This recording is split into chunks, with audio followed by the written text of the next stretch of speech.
Hello everyone, welcome back to Ask a Scientist Gaming, where we combine mediocre gameplay with expert science, or in this case today, expert writing and composition. So, I'm Ken Hansen, Associate Professor in the Department of Chemistry and Biochemistry at Florida State University. I'm a photochemist / photophysicist. I shine light on things and see what happens to that light energy.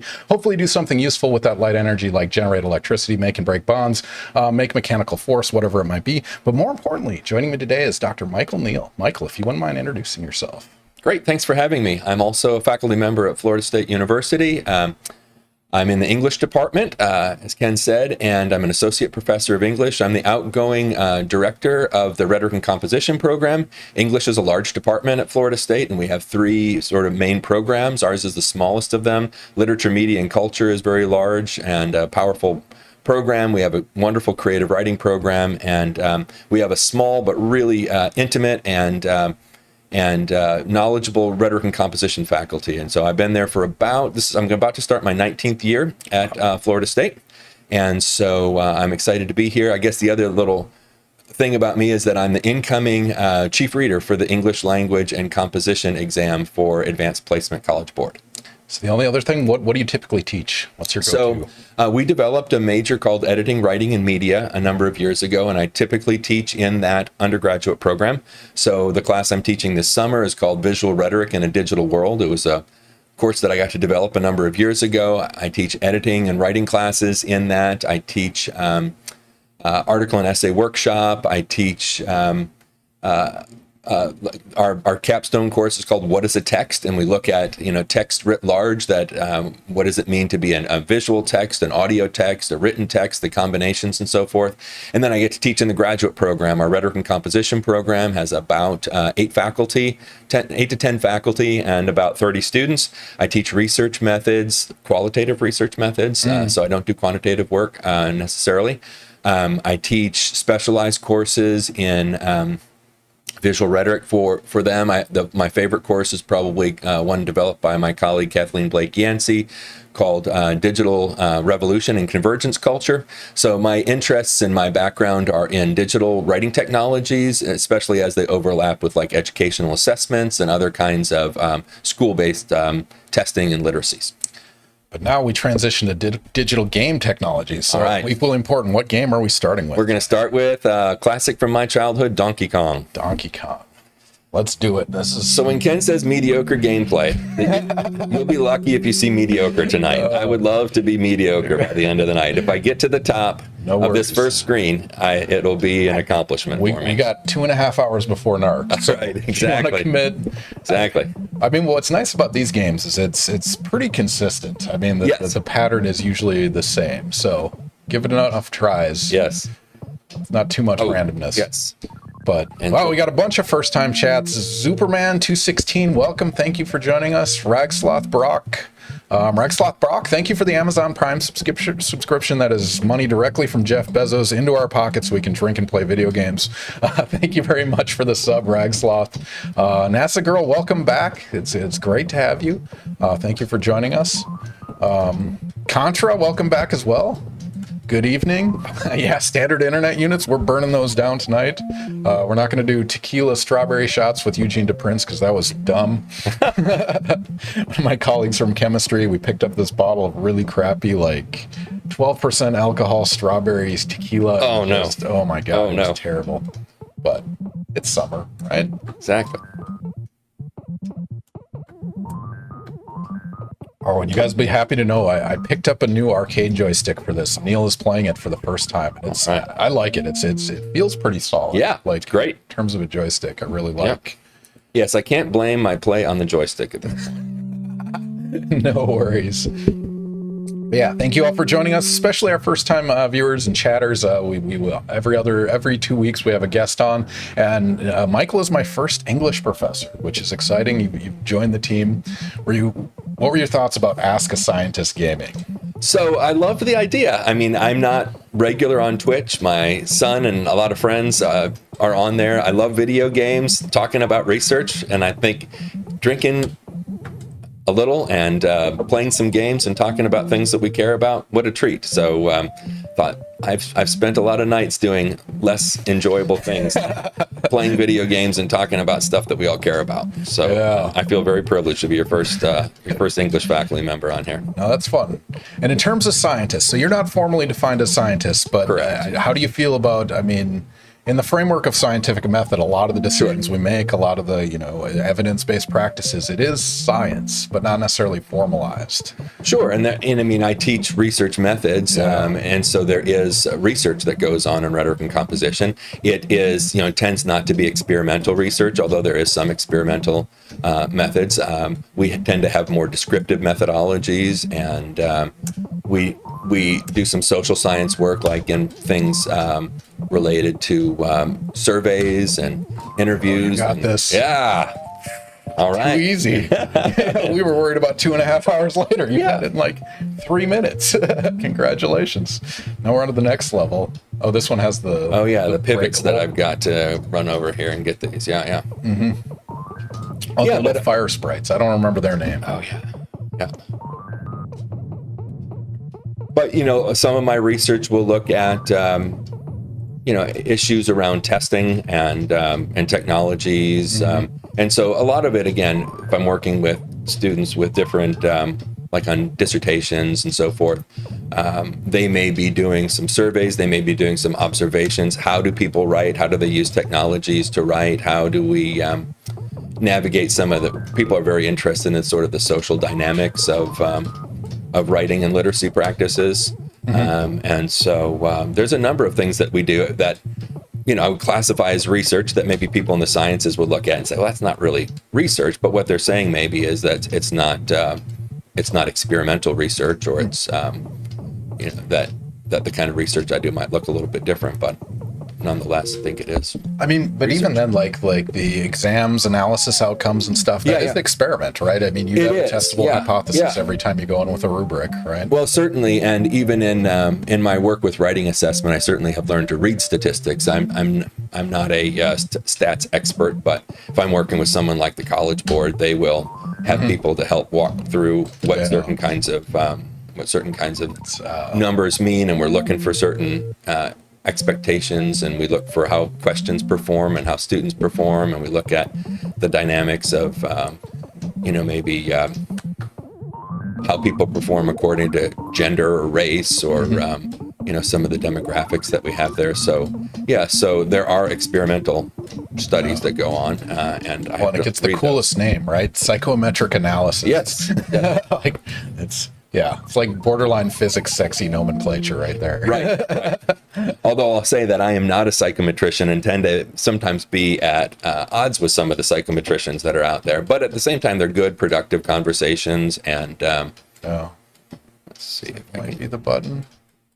Maybe I have to go just straight across. Yeah, there we go. It'll save it as long as this emulator is running. Yeah. But we'll count that. I'll still put it in there. Yeah, absolutely. I made it a couple screens. That's not bad. Yeah. All right. Let's do it again. I love the startup screen too. Yeah. The when he drops down and the tilt happens.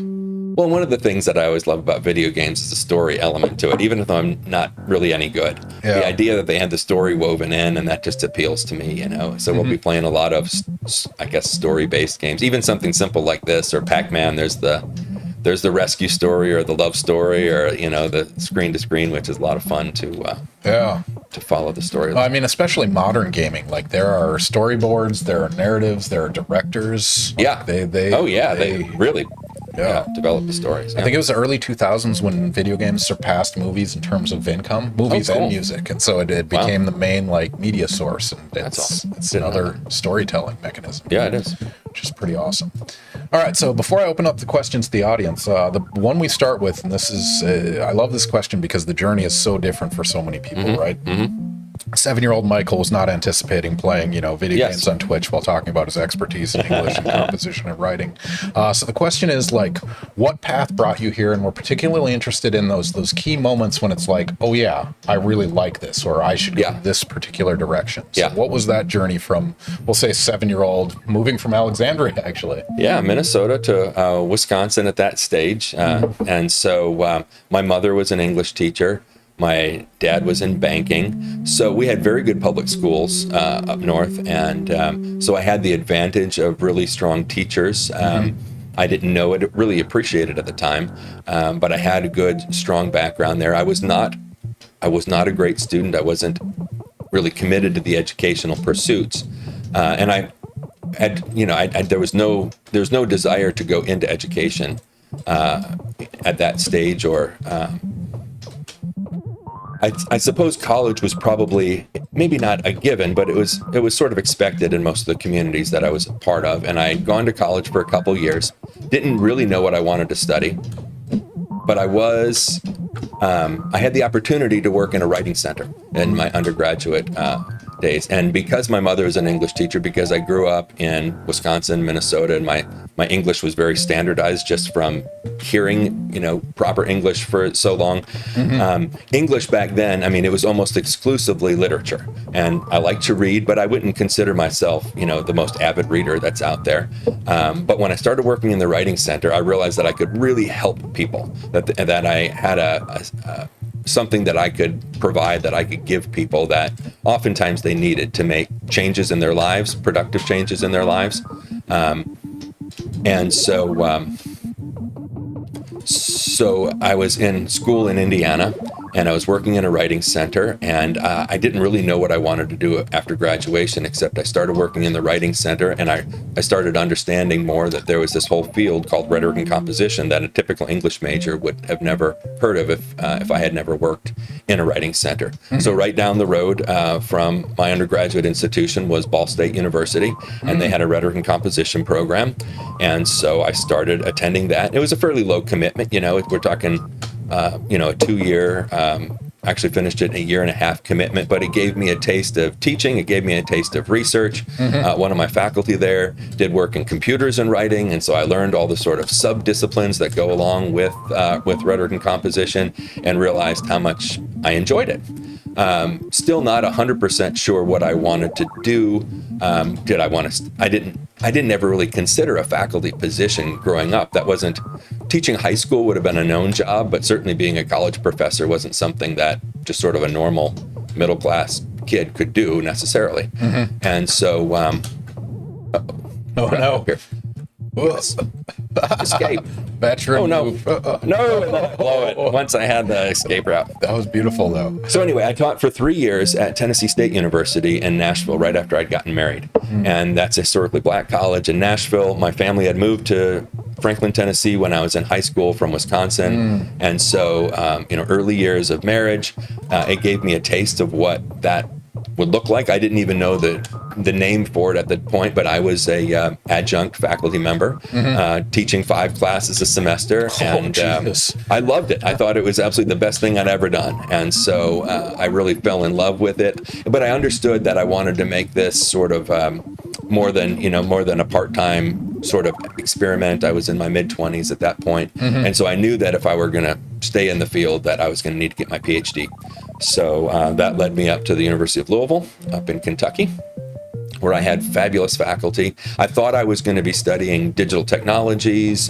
Primarily, I was interested in, again, sort of we didn't call it social justice back then, but I understood that as a white kid growing up in the Midwest with an English teacher mom, I was just good at writing. I was good at testing. I didn't work as hard as other students did, but I tested well.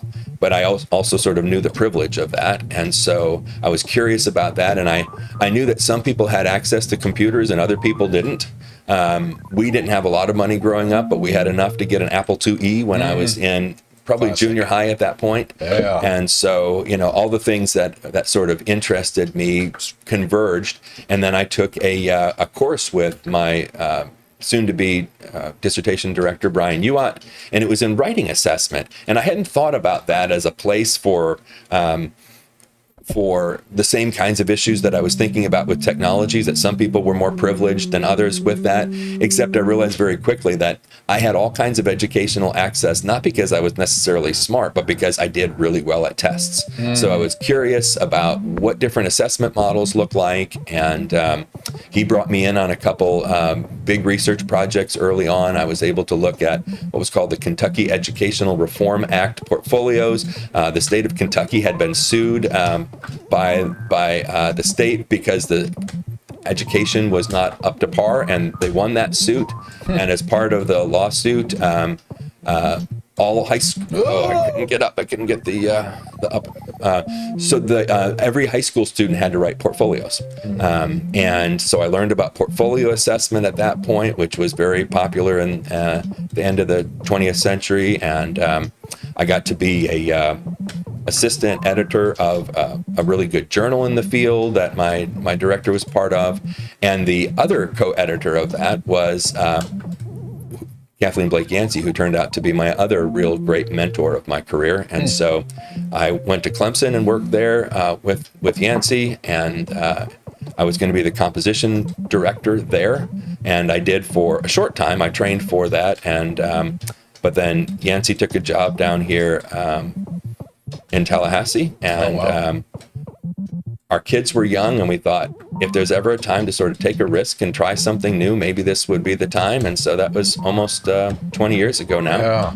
So it was fun to be here. One of the things that was really appealing to me, That was cozy. Nice. was that the rhetoric and composition program had, because of a series of tragic accidents, had sort of collapsed. Two of the faculty members had passed away, and a couple of the non-tenured faculty members, without sort of the mentorship and guidance,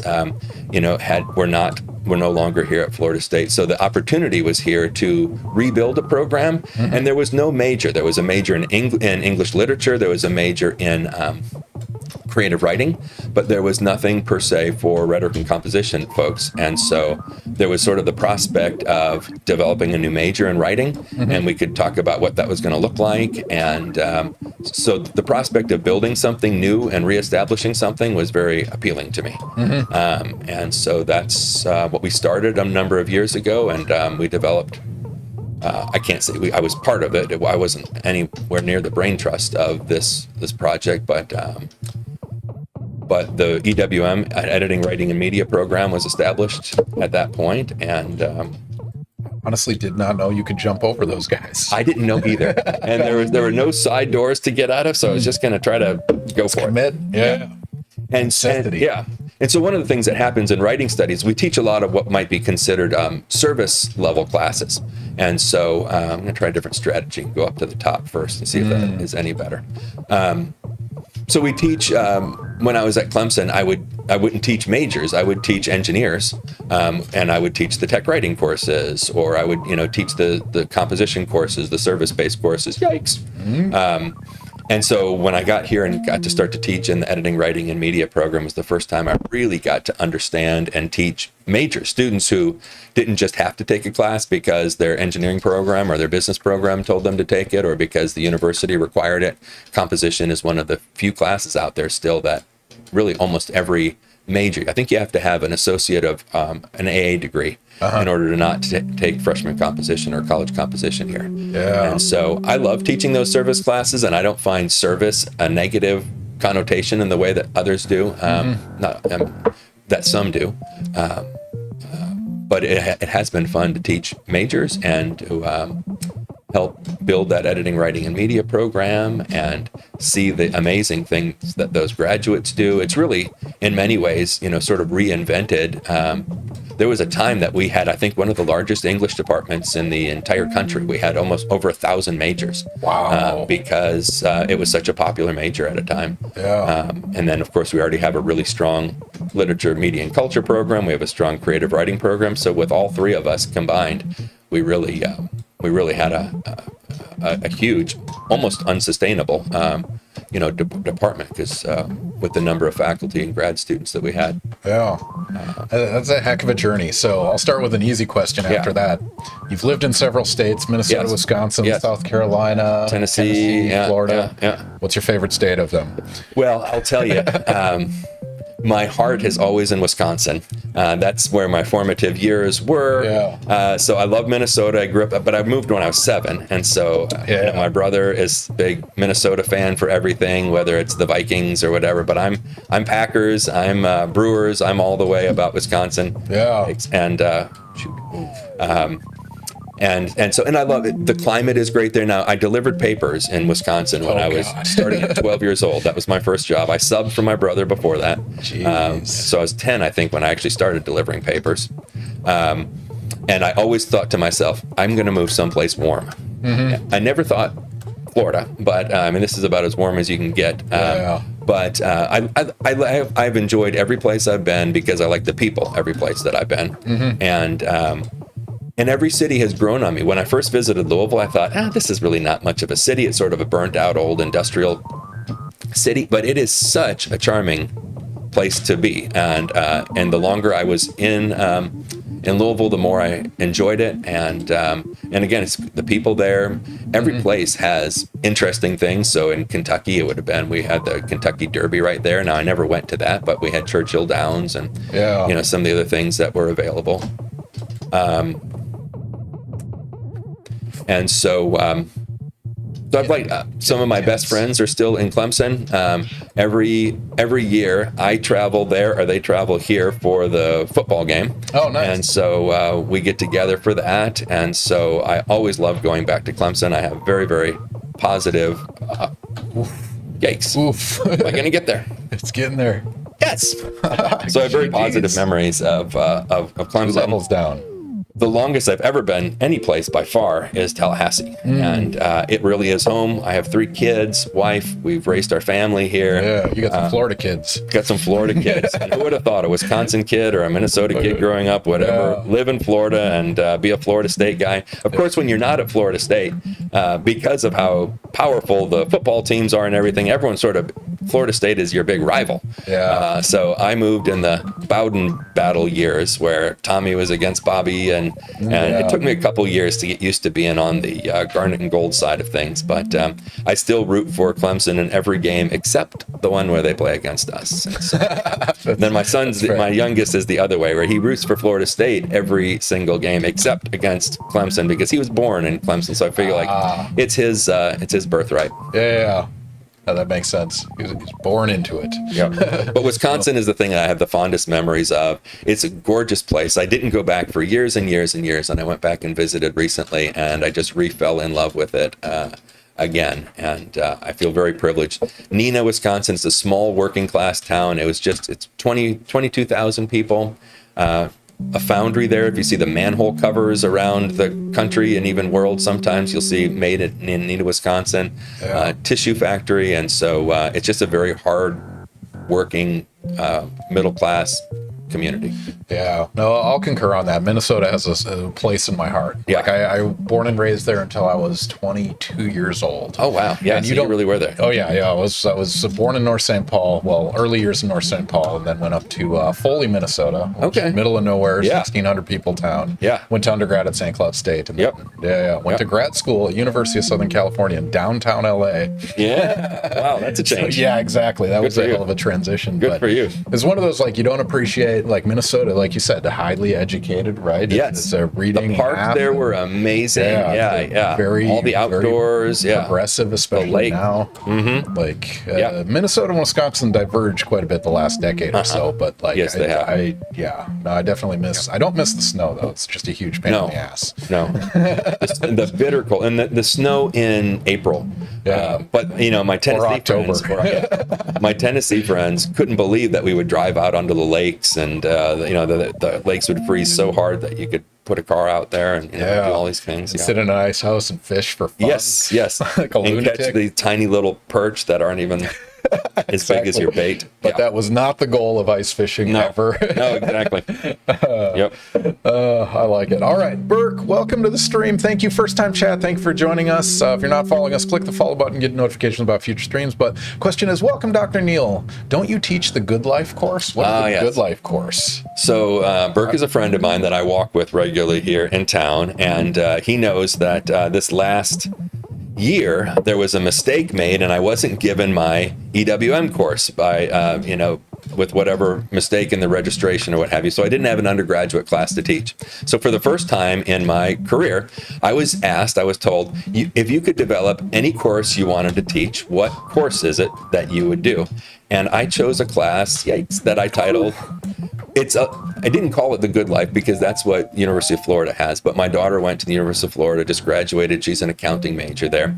But I called it The Life Worth Living. And so I went back to a lot of the, Greek philosophy and looked at, Aristotle's views on good life and Plato. But then we traced all these theories of what it means to be fulfilled and happy and healthy, and how do different cultures at different times define success and define health and all these. And so I got to teach, basically it was an honors in the major course. So I got to teach really, really smart students this course that was totally experimental, and I wouldn't even say that I'm necessarily an expert in, and yet I got to explore with them, and they took the course seriously. We did media projects. We did things like I had them interview their peers and then interview two people who were elders within their communities, whatever that would be. It could be family members like grandparents, or it could be bosses or faculty members, and ask them, like, what's been most fulfilling? What, if you would go back in time, what would you do differently? What mistakes have you made, and how would you avoid those mistakes? How satisfying, are different aspects of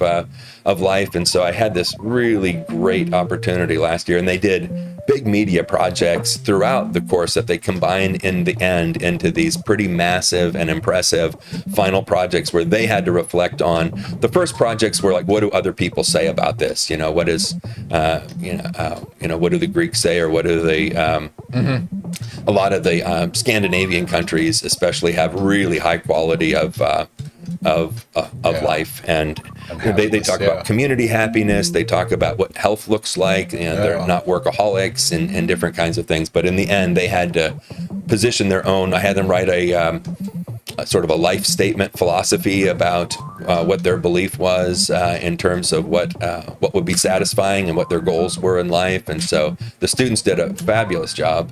I enjoyed it, and it was sort of a first time in 31 years of teaching where I got to teach a course that was just on anything that I wanted. Yeah, no, that's awesome. Dr. Kate Stark says, Dr. Neal, your course sounds great. Somebody you know? Yes.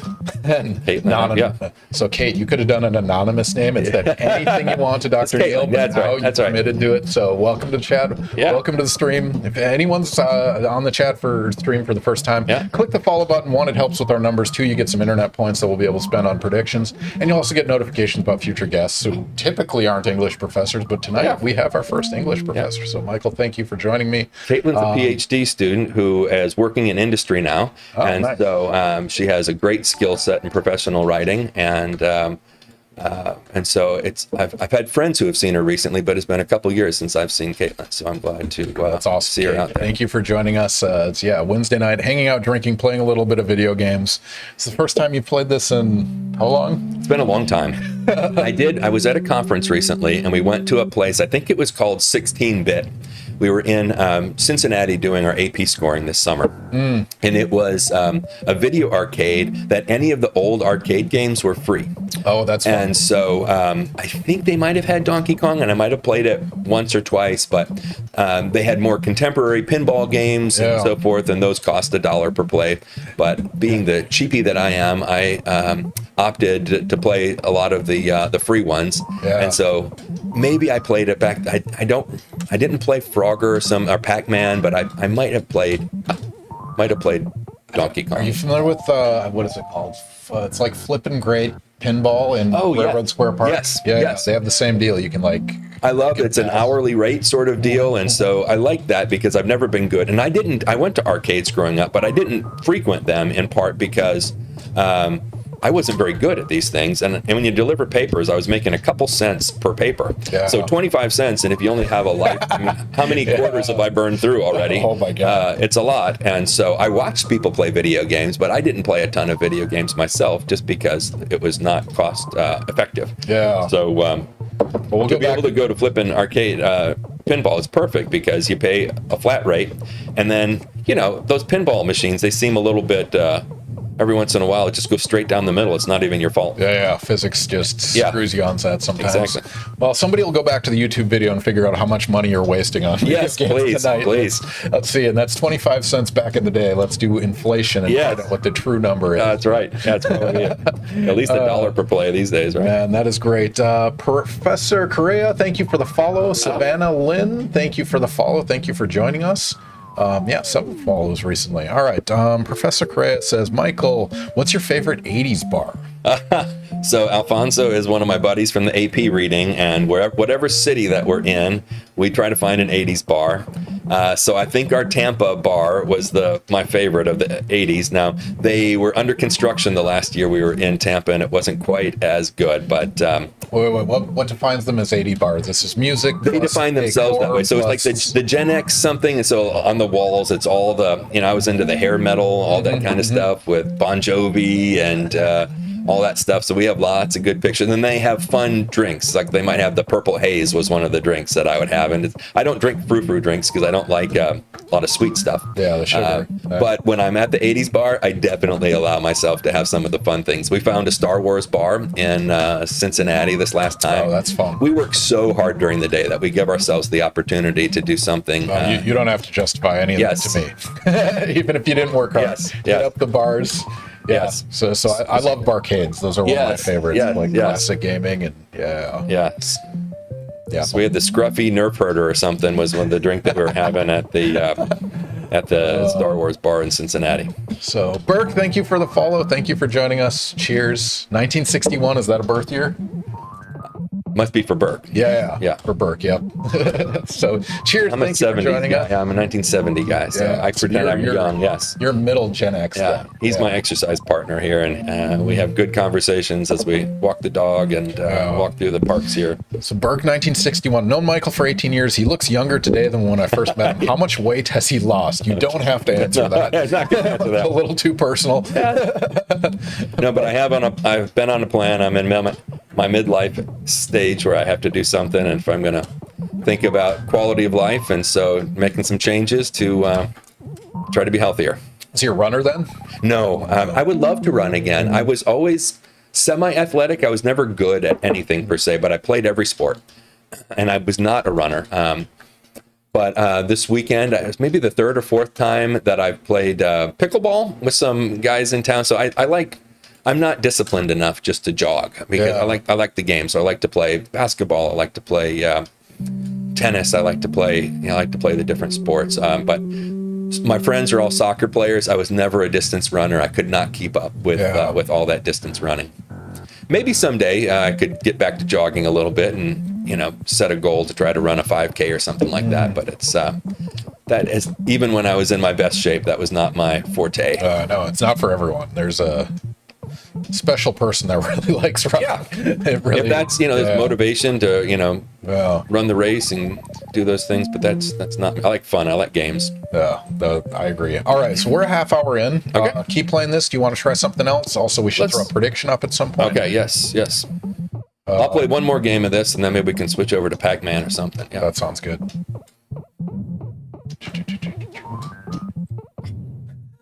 Savannah, what is your favorite 80s movie? Favorite 80s movie? Ooh. So here's a little fun. So I grew up in a family that we were not allowed to see movies at all. And we were in Minnesota, in Alexandria, it's a tiny town. We did have a TV. It had one channel, and we were rarely allowed to watch it. It was a double barrel jump there. And so I think the few things that I remember watching were maybe Emergency growing up or whatever, if it was on that one channel. Mm-hmm. So I wanted to see Star Wars more than anything in the world. I was 7 years old in 1977 when it came out, but I was not allowed to go see movies. And so in 1980, when Empire Strikes Back came out, I was allowed to go to a drive-in theater with my family on my 10th birthday, and I saw Star Wars. And so even though it's not an 80s movie, I saw it in 1980, and and I absolutely fell in love. It was the second movie I'd ever seen. The first movie was Lady and the Tramp. My dad snuck me to that at one point, so I could see a cartoon. Yeah. That's how edgy we were at the time. Yeah. Similar storylines. Yeah. It's fun. But I love all the 80s. The 80s movies are great. E.T. was awesome. Raiders of the Lost Ark is awesome. I loved all the adventure, and I'm not a scary movie kind of guy, so my friends all watched like the Freddy and Jason. Freddie and Jason. Oh man, not me. But if it was in space, if it was some adventure sort of quest, I loved any kind of quest movie. That's awesome. Yeah.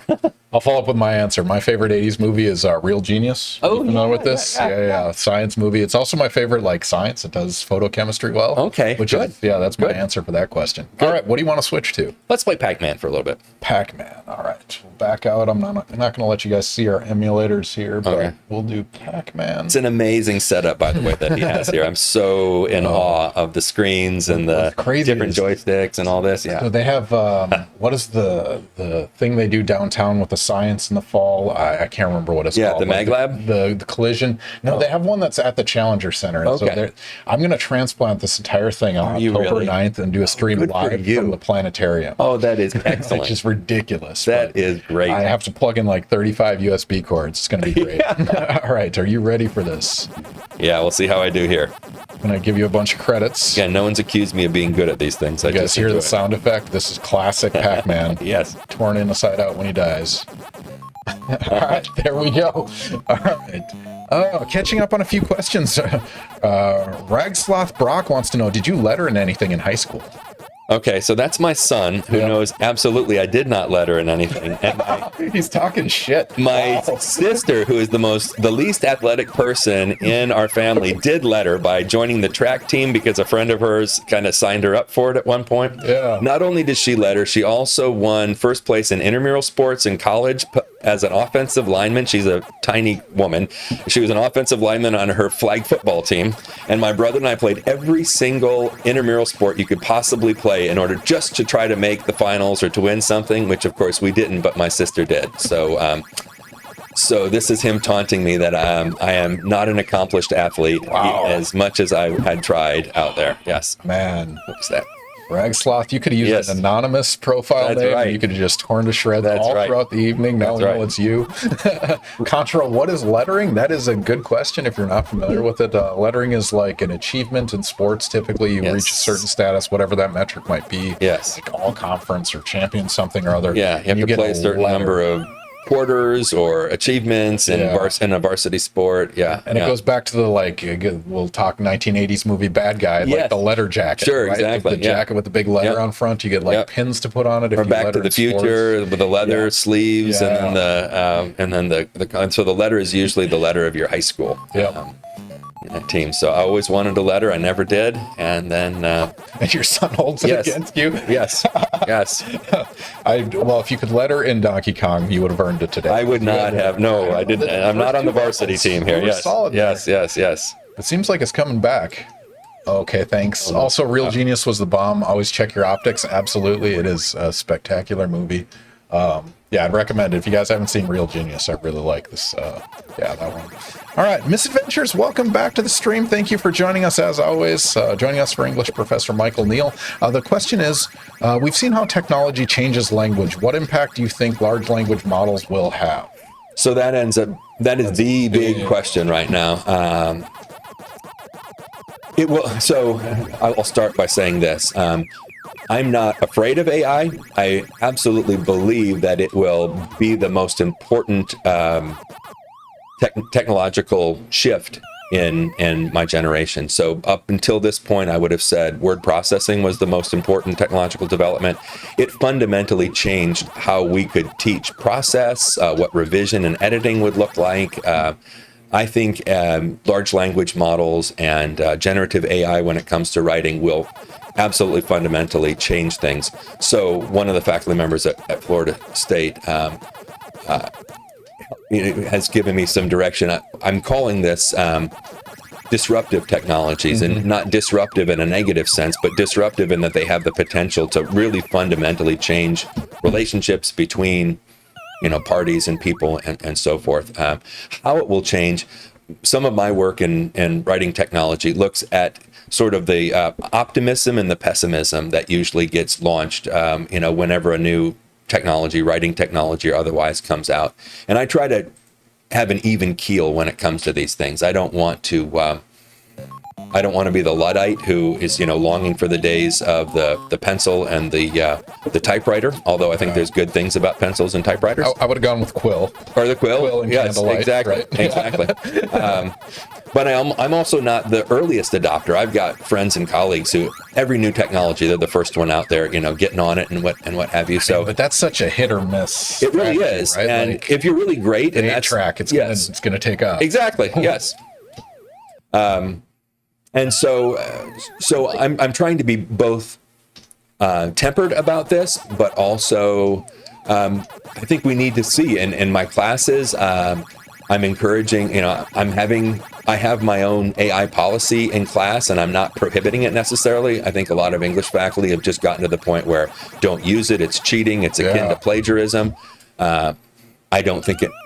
I think there are times and places that I want students to experiment with it, and times and places that I don't want them to experiment with it. And I think my responsibility is perhaps to figure out what are those times and places where I think it is a good use. I think that writers in the professional world will use AI. It's obviously possible that AI could replace some of the low-level writing positions that are out there, but I don't think that all, written writing positions. I have empathy for those people whose jobs are feeling threatened, by AI writing. But at the same time, every time there's a group of jobs, that are disappearing, there's another group of jobs that are appearing with it. And so I want my students to figure out. I tell them, regardless of where you work and what you do, maybe you go to grad school. Most of our EWM students don't go to grad school. Some do want to go to law school or other places like that. Said, no matter where you work or what you do, I just promise you won't get a job in the 20th century. You'll be working in the 21st century. And part of working in the 20th century is trying to figure out this sort of brave new world of what generative AI is going to be able to do for you, and what its strengths are, what its weaknesses are. So in the domain of writing jobs that will disappear quickest, if you had to guess, where this is going to infiltrate, I'll start with my guess. So things like law are very formulaic in their writing. Yes. There's very specific rules, strategies. Exactly. And things. Is that first and creative writing is last? Is that? Yeah, I absolutely think so. The things that are most formulaic, that I think of things like, wasn't the All-Star game last night, the baseball All-Star game. So if you're going to write a little blurb about what the score of the game was and those kinds of things, the genre that you're writing in for that kind of sports, writing is going to be something that AI can do well and more quickly and efficiently and than you. But the interest stories, the people who are involved and what it means to there's a human element to the sports as well. So the more formulaic something, and I'm empathetic. I don't want to be insensitive to like screenwriters, but if you're working on Fast and Furious 12, it writes itself. There is something about that there's a little bit of training going on by looking at what's happened in Fast and Furious 1 through 11. And so what I'm hoping is that writers will be freed up to do new, interesting, creative things, and that maybe some of the more mundane writing, some of the more, and we saw this back in about 25 years ago when people predicted the death of the book. With digital books coming out, no one will buy print books anymore, and there was all this gloom and doom, and then other people, that there's going to be a really pushback against this. I think something like 75-85% of books are still by Amazon, are still hard copy books that are sold. But what are the books that have gone away? They're like phone books, encyclopedias, maps, these kinds of very technical, information-driven things. But when people have a novel, most of them, they still want to sit down with a novel. There are times to sit down with your Kindle and read, by the light of the Kindle. But a lot of us still like to have some other books in hand, and so the book is still alive and well, despite there being electronic versions. And I imagine writers are always going to have opportunities. There might be slightly different opportunities than what they have in today's day and age. So trying to figure out again what is the kind of writing and the opportunities for writers. And what's sort of sad, I guess, is that maybe some of the entry level positions that are in our field, sometimes internships right now, those are likely the ones that are going to most quickly go toward extinction. And so we'll have to find other entry level opportunities to get in, but there'll still be good writers out there and opportunities to write. You say creatively, and creative, yes, but just write things that are maybe different or innovative and not just reproducing the sort of same text. So speaking of formulaic writing, I had a new experience it was within a couple weeks. I write a lot of letter recommendations. I teach Gen Chem, so I have a lot of students, and it's no secret that people use ChatGPT, but for the first time when submitting a letter, I had to check a box that said I did not get assistance from ChatGPT or interesting. generative AI to write this letter. Oh my goodness. But I'm like, does it matter? No, I mean, to put the prompt in, I mean, that would be a really interesting experiment. What I'm hoping is someday that our faculty evaluations can be done by ChatGPT. The kinds of writing that is, they could look at our CV, look at the things that, we've put in the system, the fee system that we have. And why do I need to spend hours of my time writing up this formula driven, letter of what I accomplished, or maybe what happens is ChatGPT writes an initial draft of something. What I'm thinking about in terms of my own students is thinking about the writing process is very rich and complex, and so some people think that something like a large language model could be used to make some initial drafts, which of course it could, but other people think maybe it's going to be better for things like proofreading and editing after you've completed some of your writing. So where in the process would it be appropriate to have a large language model helping with?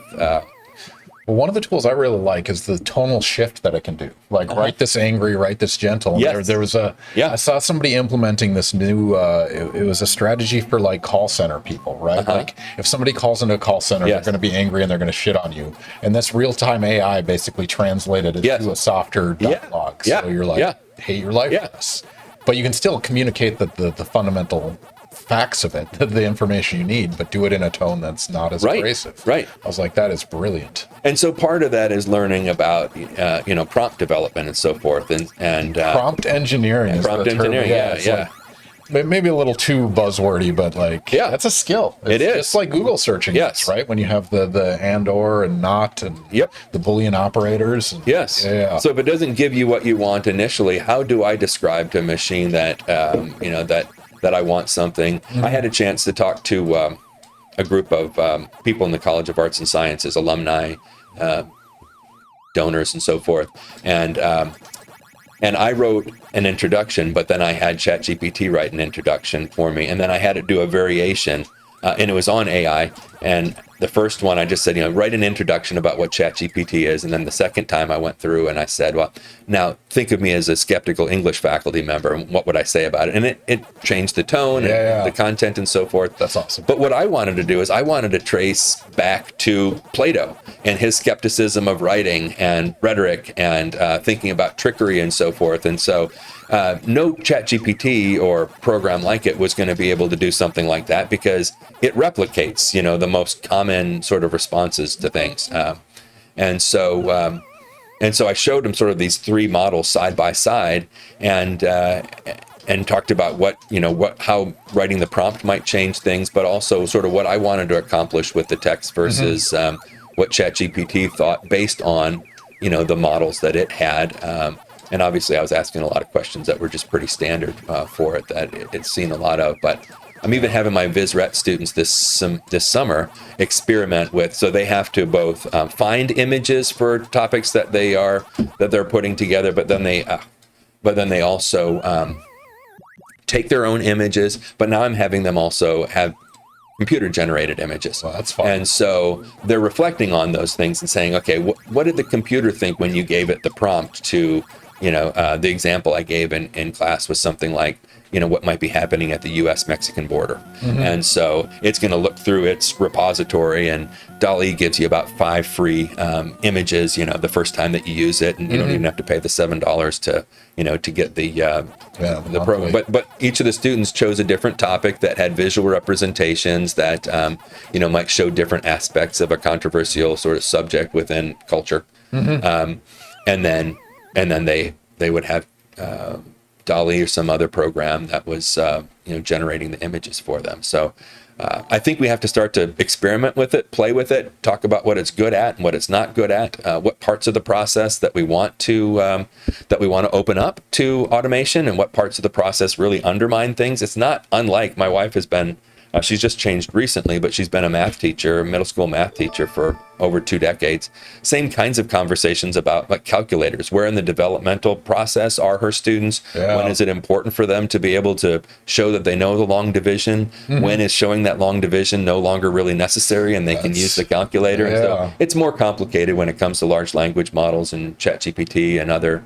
But it's the same argument, right? Yeah, when we grew up, it was like, you'll never have a calculator in your pocket. Right. Sorry. Yes, actually, yeah. I do. I have a pipeline to the entirety of human knowledge, but that's Yes. another argument. Yeah. But anyway, we should do a prediction. Okay. Dr. Custer, thank you for the follow. Thank you for the sub with Prime. Thank you again, Jeff Bezos, aborting our drinking and gaming habit. We are happy to accept that. Thank you for the Prime subscription. Which prediction do you want to do? Well, we've already talked a little bit about AP, so let's go with that. Okay, that'll dive us into the AP journey all around. And I'll start you with another round Okay. while I put this in there. Then I'll give my spiel before opening this up. All right. All right. All right, ladies and gentlemen, if you guys aren't familiar with Ask a Scientist Gaming, mediocre gameplay, expert science, or in this case, we have expert writing and composition, as well as scientific method applied to writing and test analysis, things like that. But we do something special on our Twitch channel. There's predictions, which are usually applied to video games, which we could do. Is Michael going to beat this level or not? But instead, what I have my guests do is write 5 or 6, 7 questions before the stream, and we pop those up for you guys. And so we're going to ask you guys a question, and you are going to pop up your answer. And so note that you have standard internet units, which is the Xi symbol on the bottom of your chat. Imaginary internet units that aren't good for anything outside this channel, but for this channel, you can make us like take a drink, you can request a factoid, you can unlock emotes, all sorts of interesting stuff. But for us, we just have pride in answering our questions. And so I'm going to pop up a question right now. You'll see a button at the top of your chat. You can click on it and make a prediction. The question is, AP English language exams scored in 2024. That is, of all the students that took the AP English exam, how many? So that'd be the language and composition. So there's the literature and composition. This is language. Yeah. This is language composition. Okay.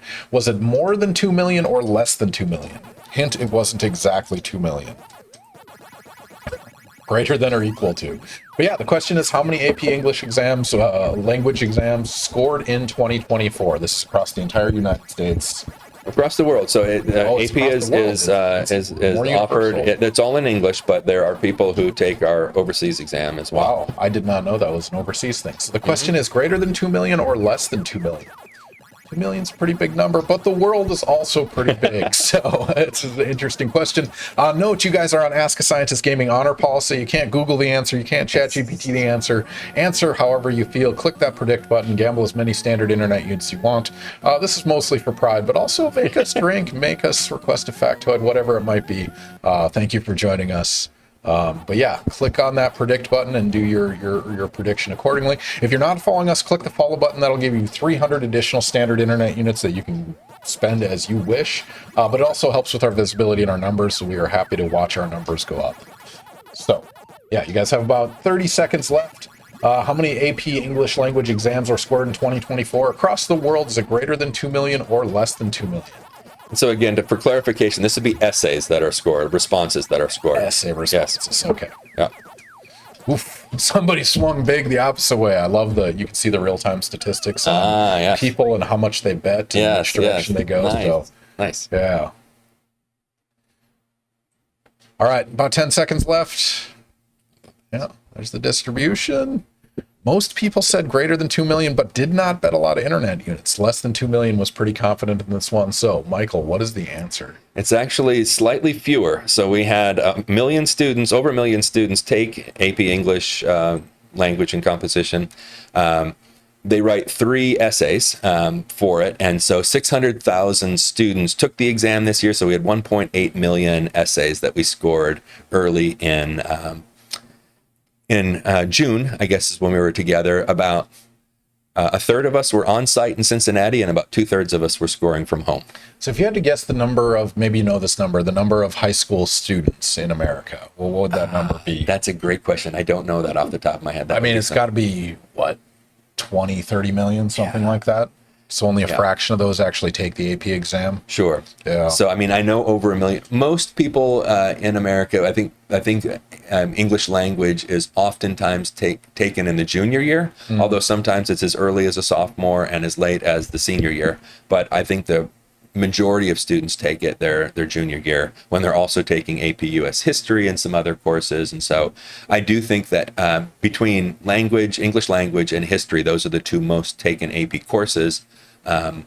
And we have the most exams to score. All right. Well, congratulations, Heart Lukewarm and others that won that. You guys bet big, and it paid off with 1.109 to 1 payoff. So you got your 10% return on that investment. Congratulations. Enjoy your standard internet units and the pride of winning that question. Were we only talking about American English exams? No, Contra. I was just using that as like a rough metric. I mean, what's the population of the U.S.? Like 350 million, something like that? I thought it was like, 330, maybe it's 350. Yeah, and then of that, the 17, 18-year-olds. Just trying to reverse engineer that math a little bit. But yeah, we were talking about globally, apparently. What fraction of that 1.8 million would be international versus domestic? Do you know that roughly off the top of your head? I'm trying to think how many exams we do give. We have separate forms for the different exams, and I probably should know that off the top of my head. I'm trying to think what the exact number was on that, and I can't grasp it now. It's got to be less than 10%, I think, that are taking the course in other countries. No, that makes sense. But it's still a course in English composition, so these are English-speaking schools around the country, or around the world. All right. Professor Carrero wants to know, are there discussions about what happens when LLMs become largely monetized? Oh, geez. I mean, you get the free version and you get the paid for version, like it is now, right? It's inevitable. It is, and I mean, there's always this promise of democratization with technology. We thought the World Wide Web was going to be, really flat and that anyone could have equal access and opportunities. And of course, that's a myth that goes along with it. And so there's a lot of that conversation now around these large language models, and that's clearly where the money is. I don't know as much about this as a lot of others, but I think that whoever's developing those big models, other companies are buying their language models, right? And so there's maybe about 4 or 5 of them that everyone's buying into. So that is where the money's going to be. And of course, they're going to want payout for all the money they've invested in developing. I mean, ChatGPT 4.0 gets my $20 a month or whatever it might be. Are you subbed to? No. No, not at all. I mean, I go into the free version and experiment, but I have not paid for it yet. Yeah. I mean, there's a world of difference between the different levels too, 3.5 and 4.0, and then 5.0 is coming out soon. It's going to be the Wild West. Better. We'll see what happens. Yeah. All right, keep playing this. You want to try something else? What do you want to do? Try something else for a little bit. Okay, what do you want to go to? Oh, let's do that Burger Time. That was fun. Burger Time. Another classic. These are all classic 1980s arcades. Yep. All right. Give you some credits. It only lets you do 9.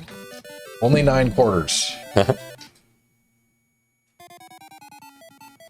Got salt. Let me know the volume. These arcade games have a weird range of volume. It looks like this one's a little low. That's good. Bump it up a little. But yeah. All right, so you're good on bourbon. I'm going to bust out the Woodford Reserve. Nice. Man, so we'll give it a try, right? Might as well.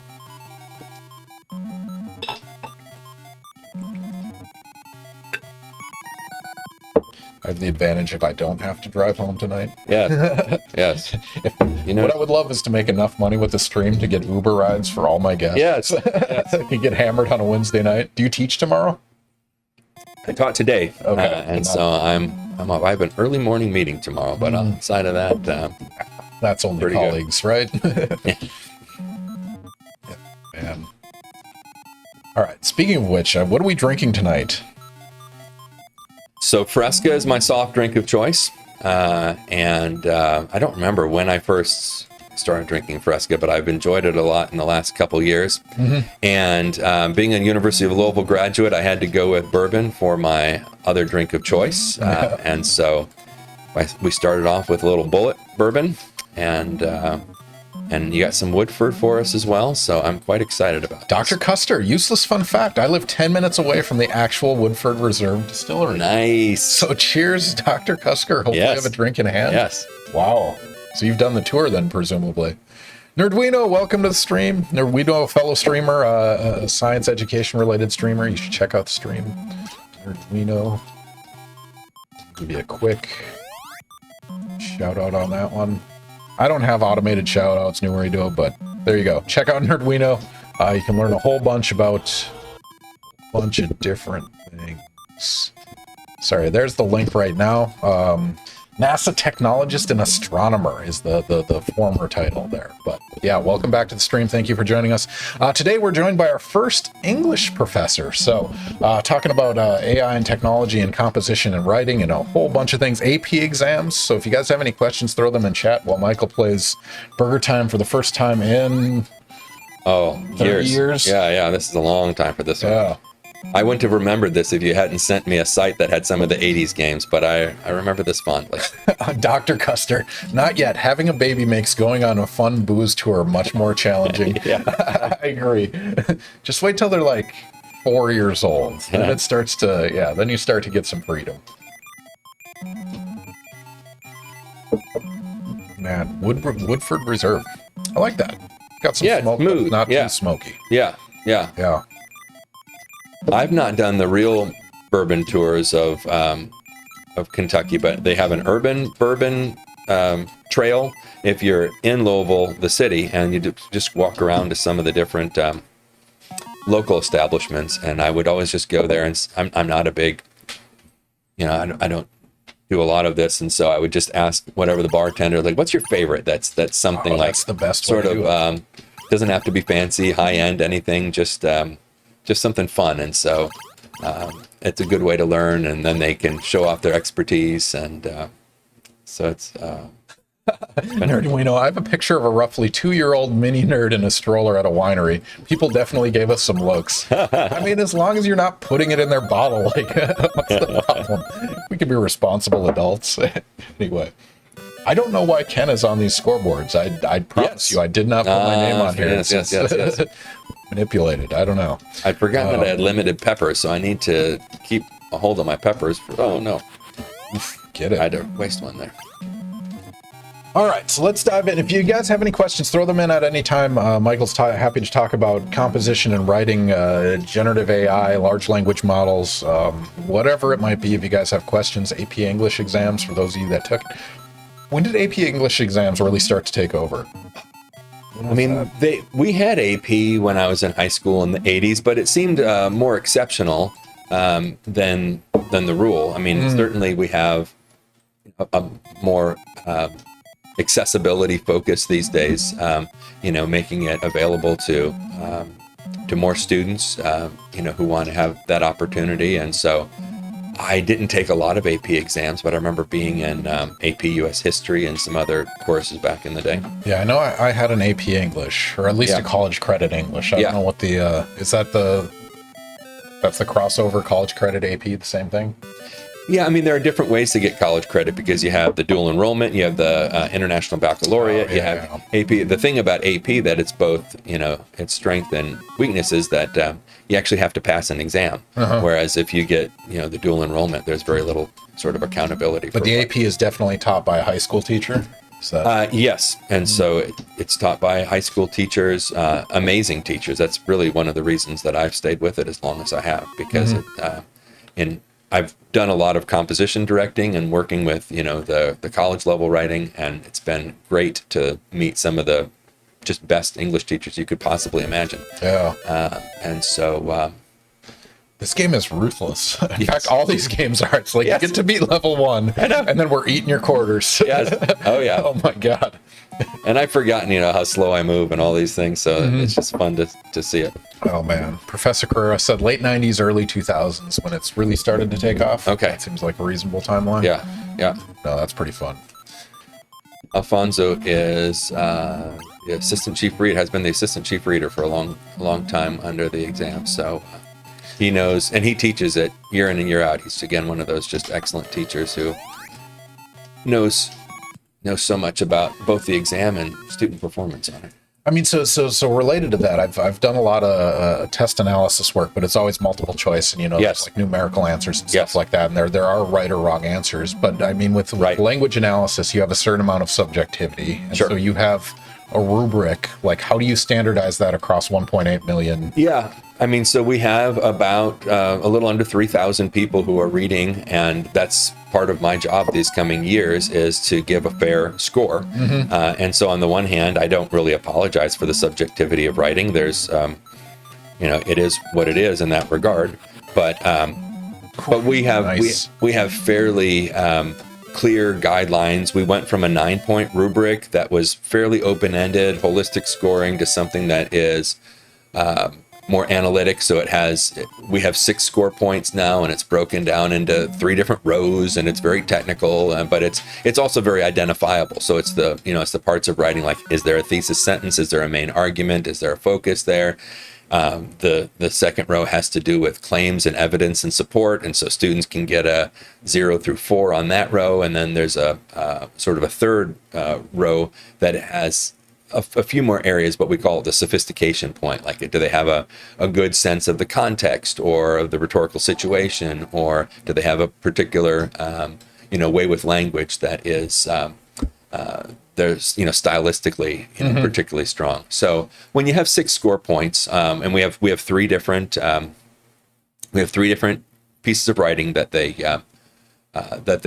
do. They put together an argument, a synthesis, and a rhetorical analysis prompt. And then they also have the multiple choice piece of it. And so there's a lot of statistics that can be, brought to bear on the accuracy. And I think it's pretty remarkable how well we do, considering the number of responses that are coming in and the range. So, but it's a fun process. I mean, anything like seeing how a car is built, seeing how, something is manufactured, seeing how you make cheese curds or whatever. I'm fascinated by that. So going up and seeing how a group of people can score, X number of essays during a particular session is really fascinating to me. They fly people in. We have a process where they get calibrated by looking at models. There's a group of us that show up a week ahead of time, several days ahead of time, and we find different score points, and we train people on those score points. They have validity samples that are in the scoring. So if the scoring is going awry, or if someone starts to score high or low, we have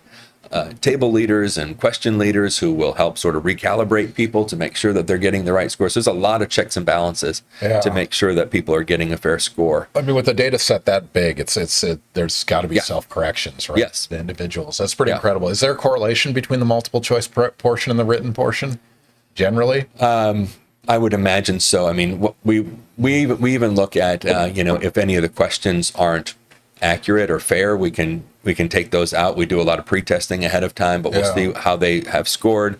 And again, the psychometricians will look at some of these things, and they'll say, well, is this a fair question? And then we'll review the question and make sure it was fair and make sure that the answers were clear enough on it. So they're looking at that, and they can predict, how students are going to do on some of the writing portions by looking at the multiple choice and back and forth. So when they see anomalies, that's like when we're called to go back and relook at things and make sure that that this was accurate and fair for students. And you have to moderate and whatnot. That's equally important. Professor Carrera has redeemed Take a Drink. So Neal, cheers. Thank you for joining me on a Wednesday night and drinking some bourbon. Contra, I'll get to your question in a second. Professor, hopefully you have a drink in hand. Cheers, Wednesday night, video games.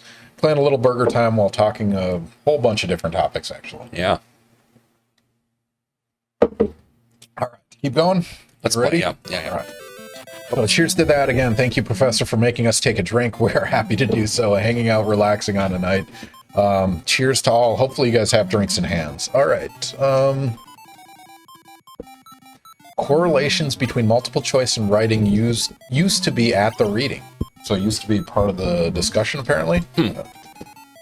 I know that in a couple of weeks I'll be going out to the AP annual conference, and we will read the results of the exam and release the chief reader report that will say how the different questions answered, what students did well, and they'll have a lot of statistics for the teachers who want to look at, what score points they're doing, how the multiple choice scored, how the free response questions scored, and so that will be released in later in July here. That's fun data. I'm always excited about those type of analyses. So we just published a paper recently about comparing ChatGPT versus students on multiple choice exams, and their behavioral patterns are different. Yes. Our follow-up process is what we're doing is taking those 5 semesters of tests, and it's like 980 questions, and we're basically adding every single metric we can to the question, like where does it fall in Bloom's taxonomy, knowledge versus process versus blah blah blah, but also on the like, what chapter was it? Does it have an equation? Does it have a calculation? Does it just anything? And then applying machine learning to see, what student patterns are there? What ChatGPT patterns are there? How distinguishable are they? Yeah. Just like, what do my students get wrong? Why are they getting it wrong? Yeah. I love it.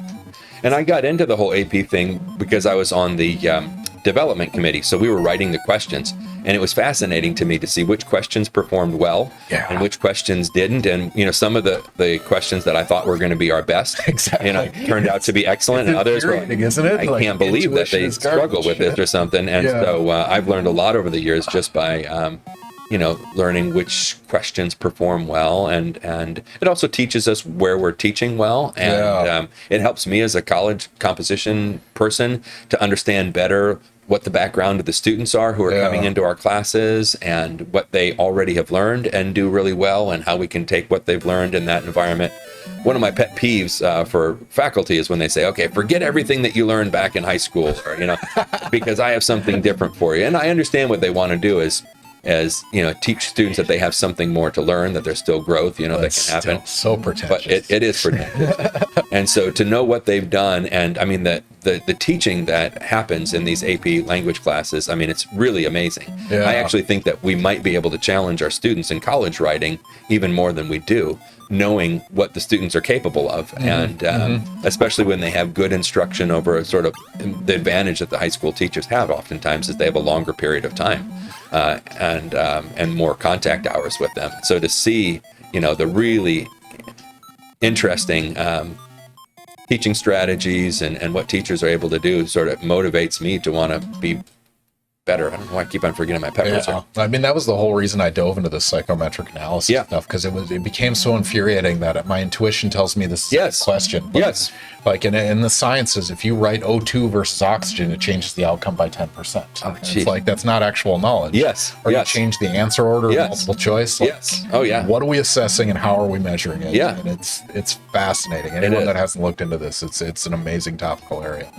All right, we got to catch up on some questions here. We got the drink. Ragslaw, thank you for the follow. Thank you for joining us. Ask Scientist Gaming. Feel free to ask your dad anything you want. I won't even read your name next time you ask. Just keep it anonymous. I'll know.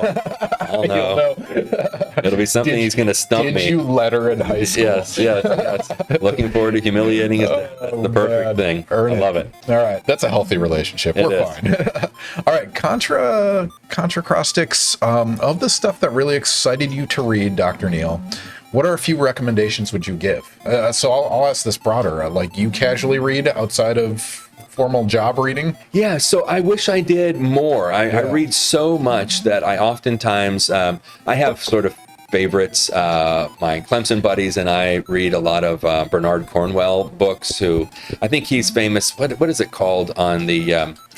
it's a Netflix. It's become a Netflix show, but it's Uhtred of Babenberg. He's the Viking. So I'm trying to remember what the series is called. But Cornwell, Warlord. Exactly. Kingdom? Yes.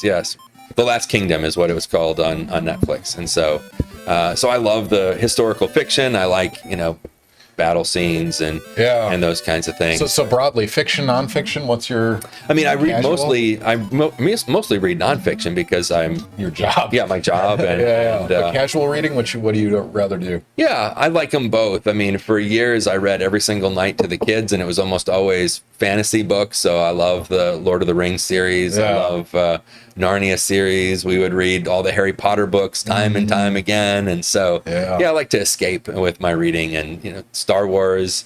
I haven't read Dune. My son's trying to, we saw the movies, the first two movies. One of them was at the IMAX and really enjoyed that. But I need to read the books to compare it to, to what we have out there. But, and you also need to watch the 1980s version. Yes. Have you seen it? I have a long time ago. I don't remember liking it. It's fine. Yes. It's fine. And so when my kids told me how great it was, I was a little skeptical. And so I just watched Dune 2 maybe a month ago. And then 2 days later, we went to we saw Dune 1 on Hulu or whatever it's on. Yeah. They had to do a lot of explaining to me to understand the world. But then we went and saw Dune 2 in the IMAX, and it was one of the best movie experiences I've had in years. The sound beating against your chest, the amazing cinematography, it was a lot of fun. So I definitely have to go back and read that. Contra. Oh boy, the Dune books go off the rails. Good luck. Yeah, right. Later they get into philosophical. Yeah. It's like what is it, Ender's Game? Yeah, I loved Ender's Game. Yes. Like the first two books, and then it's just like off the rails. Yeah. Gotta love sci-fi. All right. Egregious Peaches. Hi, Dr. Neal. Welcome to stream. First time chat. Thank you for joining us. Here's the question. When did you start working with AP language exam? Do you see large language models becoming a part of scoring process for essay portions? Yeah. So I started working with them probably about 15 years ago. Oops, after I'd written something that was relatively critical of the College Board and ETS, and I thought, clearly you don't want me working with you. And they called you out? And they said, we're really interested in what you're doing. We want to include visual rhetoric. We're looking for ways to, make improvements. And it was a real honor to be, asked. And so I started working with the development committee in terms of writing questions, first the free response questions, and more recently I've learned to write some of the multiple choice questions. Although I don't personally use multiple choice in my classes, I still think it's important to learn how to write these. Especially in writing classes. Yeah. But I always told them, I said, it's okay. I can work with people that I don't agree with every single aspect of, this and that. And again, I've always thought the curriculum and the people that I get to work with AP are absolutely the best. I did tell them that my line that I would not cross is machine scoring. So likely they're working on different kinds of machine scoring, but as far as I know, I don't know of any moves right now to take away the human reading aspect of this for AP. It's one of the best professional development opportunities. So you guys don't like spell check automated or anything like that? There's no. So I don't think the students can have spell check. They have certain computers well, that they can. in terms of the scoring, no, none of that's okay. So it's all. Yeah, and up until this point, I mean, next year we're going to be digitized. Everyone's going to be digitized for the first time. We have to read handwriting. I see. And it's scanned in, and that's even controversial in and of itself, in that like some students don't have as much access to the technology. Some school districts don't have as much access to the technology. Yeah. At the same time, some students have been advantaged or disadvantaged with the. Oh man, I thought I was going to get both of them. With handwriting, I have a son who's left-handed, and seeing him try to do a handwritten test is, it's not fair to him, and so we get scanned images of the handwritten essays for the most part, and then we score them and fill out the rubric with our different lines, and we don't. We're looking at first drafts of students who produce things under timed writing environments. Yeah. And so we're not looking at some of the specifics and like the very editing and that kind of work. We're looking at the ideas. We're looking at their thinking. We're looking at the way they're processing things, which is one of the things that I really sort of like about writing. And people think what we do in composition is primarily just sort of the drills and skills orientation, just teach the grammar and that type of thing. But we teach a lot more than than just surface level correctness. And oftentimes surface level correctness just comes in time with the more they read and the more they get into their disciplines and the more they see, with that. So we're much more interested in process. We're much more interested in research. We're interested in the thinking that's going behind the writings, the ability to focus and develop an argument, organize their thoughts, and these kinds of things. So we're looking for what we would call more global concerns rather than some of the local, did you spell this word correctly in this particular setting? So with that in mind, is there a push to translate the written word to some kind of like readable text? Because you could automate some of that. Right? Well, that's interesting. Starting next year, it's all going to be it's all digital anyway. Digital, unless there are accommodations for that. So I see. So you don't have to worry. So we're not going to have to worry about that after this year. That's going to make life easier, right? Oh, yes.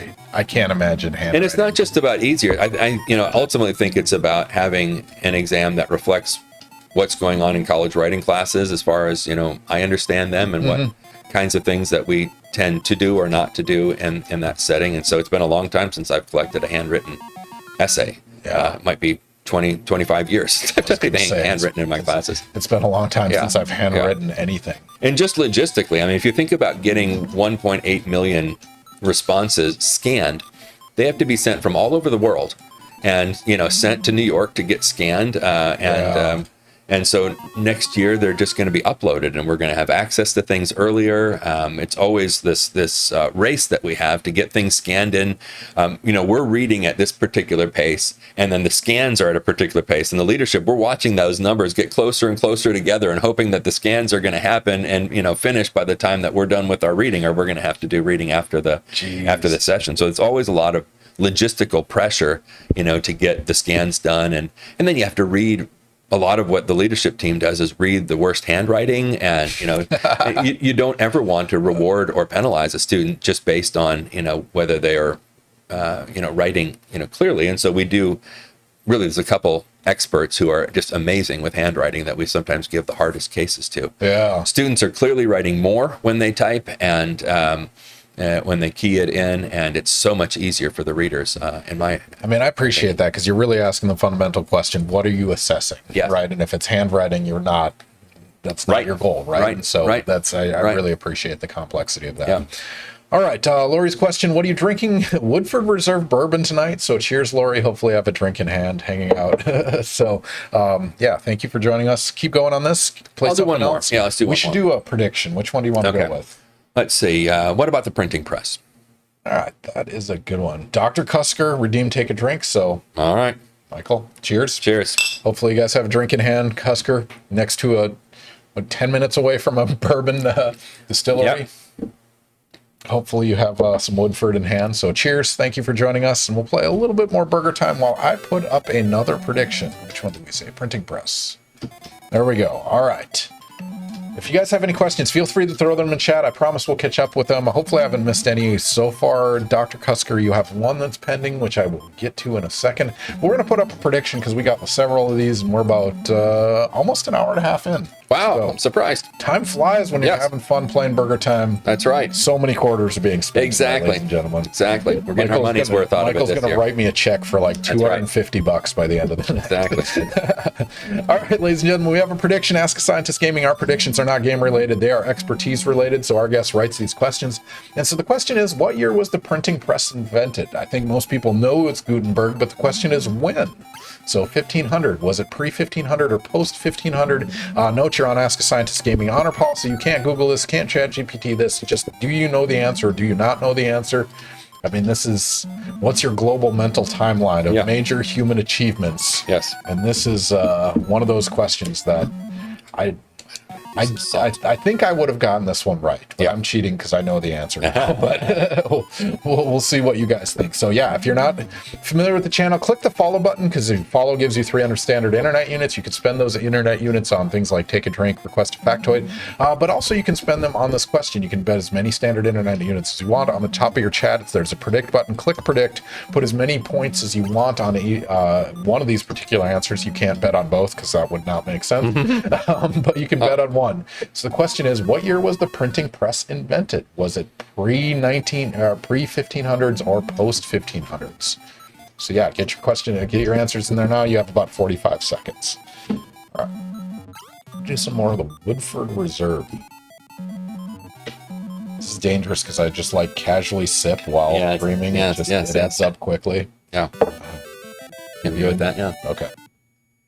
All right. Thank you. All right, you guys have about 30 seconds left. Put your answers in right now. Again, pre-1500, post-1500, when was the printing press invented? How many of you have done the Epcot ride inside the bulb? Have you done it? Yeah. Long time ago. Long time ago. When it first opened, yeah. Campy and janky, and it's still the same as it was, but it is amazing. That may be one of my favorite rides at Disney. Just like it's this archive of human achievement. How accurate it is, I don't know for sure. But all right. So Michael, what's the answer? Pre-1500s, post-1500s? So it's 14, almost 40, I think, and there's different, ways that people look at. The reason I chose that is because I do think that we've long thought of the printing press as the preeminent sort of disruptive writing technology. Allowing everything from the Protestant Reformation to the American and French Revolution, and just really reconfiguring society in a really major way. But it also, we always have to remember that we think of technology as the digital things in front of us that we're looking into, but books are just as much a technology, and pencils are just as much a technology, and pens. We don't think of them. If you lose your book, no one yells, "This darn technology," right? But it is, because that's one of the constraints of a book, is that it can only exist in a particular place, and when you lose it, or if you spill coffee on it, it's ruined or whatever. It is a technology. A pencil is a technology. When the students are writing AP exams in blue or black ink or whatever they're writing in, there are affordances and constraints of that particular technology. So it's not that we're embracing technology, we're just embracing digital technology and the word processor in ways, that... In that framing, my favorite technology in writing is the alphabet. Right. Innovation, right? It absolutely is. Get away from symbolism to formalize. Yes. It simplifies. The thermodynamic argument, actually. Interesting. It's like talking about efficiency, right? Yeah. When they invented, what was the European they tried? The language they tried to invent and impose in Europe? I don't know. Yeah. What the hell was it called? Esperanto. Really? So they took a Latin root, and they had it would have been simpler to learn and write and things like that, but it never got adopted. But it was one of those arguments, like simplicity of language and whatnot. But Dennis Barron is one of my favorite scholars, and at Florida State, when I think I was maybe the first or the second group that got to do this, when you get tenure here, you're allowed to put a book in the library that you get your little nameplate on, and I did that for Dennis Barron's A Better Pencil, and he talks just about the pencil technology and how we don't think of certain writing technologies as technologies anymore, and because of that, we don't critique them, or we don't think about them critically because they become normal or naturalized for us. And so I really love A Better Pencil. This book, Readers, Writers. Yeah. All right. Well, we're paying back Jeff Bezos. Here's a link to the Amazon page. If you go to the FSU library, for those of you who are here, and you take that off the shelves, my little name will be on the nameplate on the inside there. That's really fun. I've never looked. Have you looked at it? No, I haven't. I'd love to do that. Take a look. Yep. I've got a couple copies in my office. I lend it out to students every once in a while. That's awesome.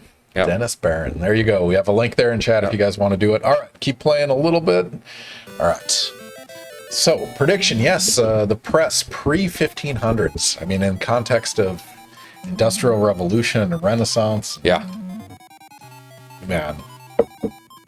But as we were discussing earlier, if you guys ever find yourself at Disney, and the big Epcot ball, inside that big Epcot ball is a ride, and it's called, I don't remember what it's called. I don't remember what it's called either.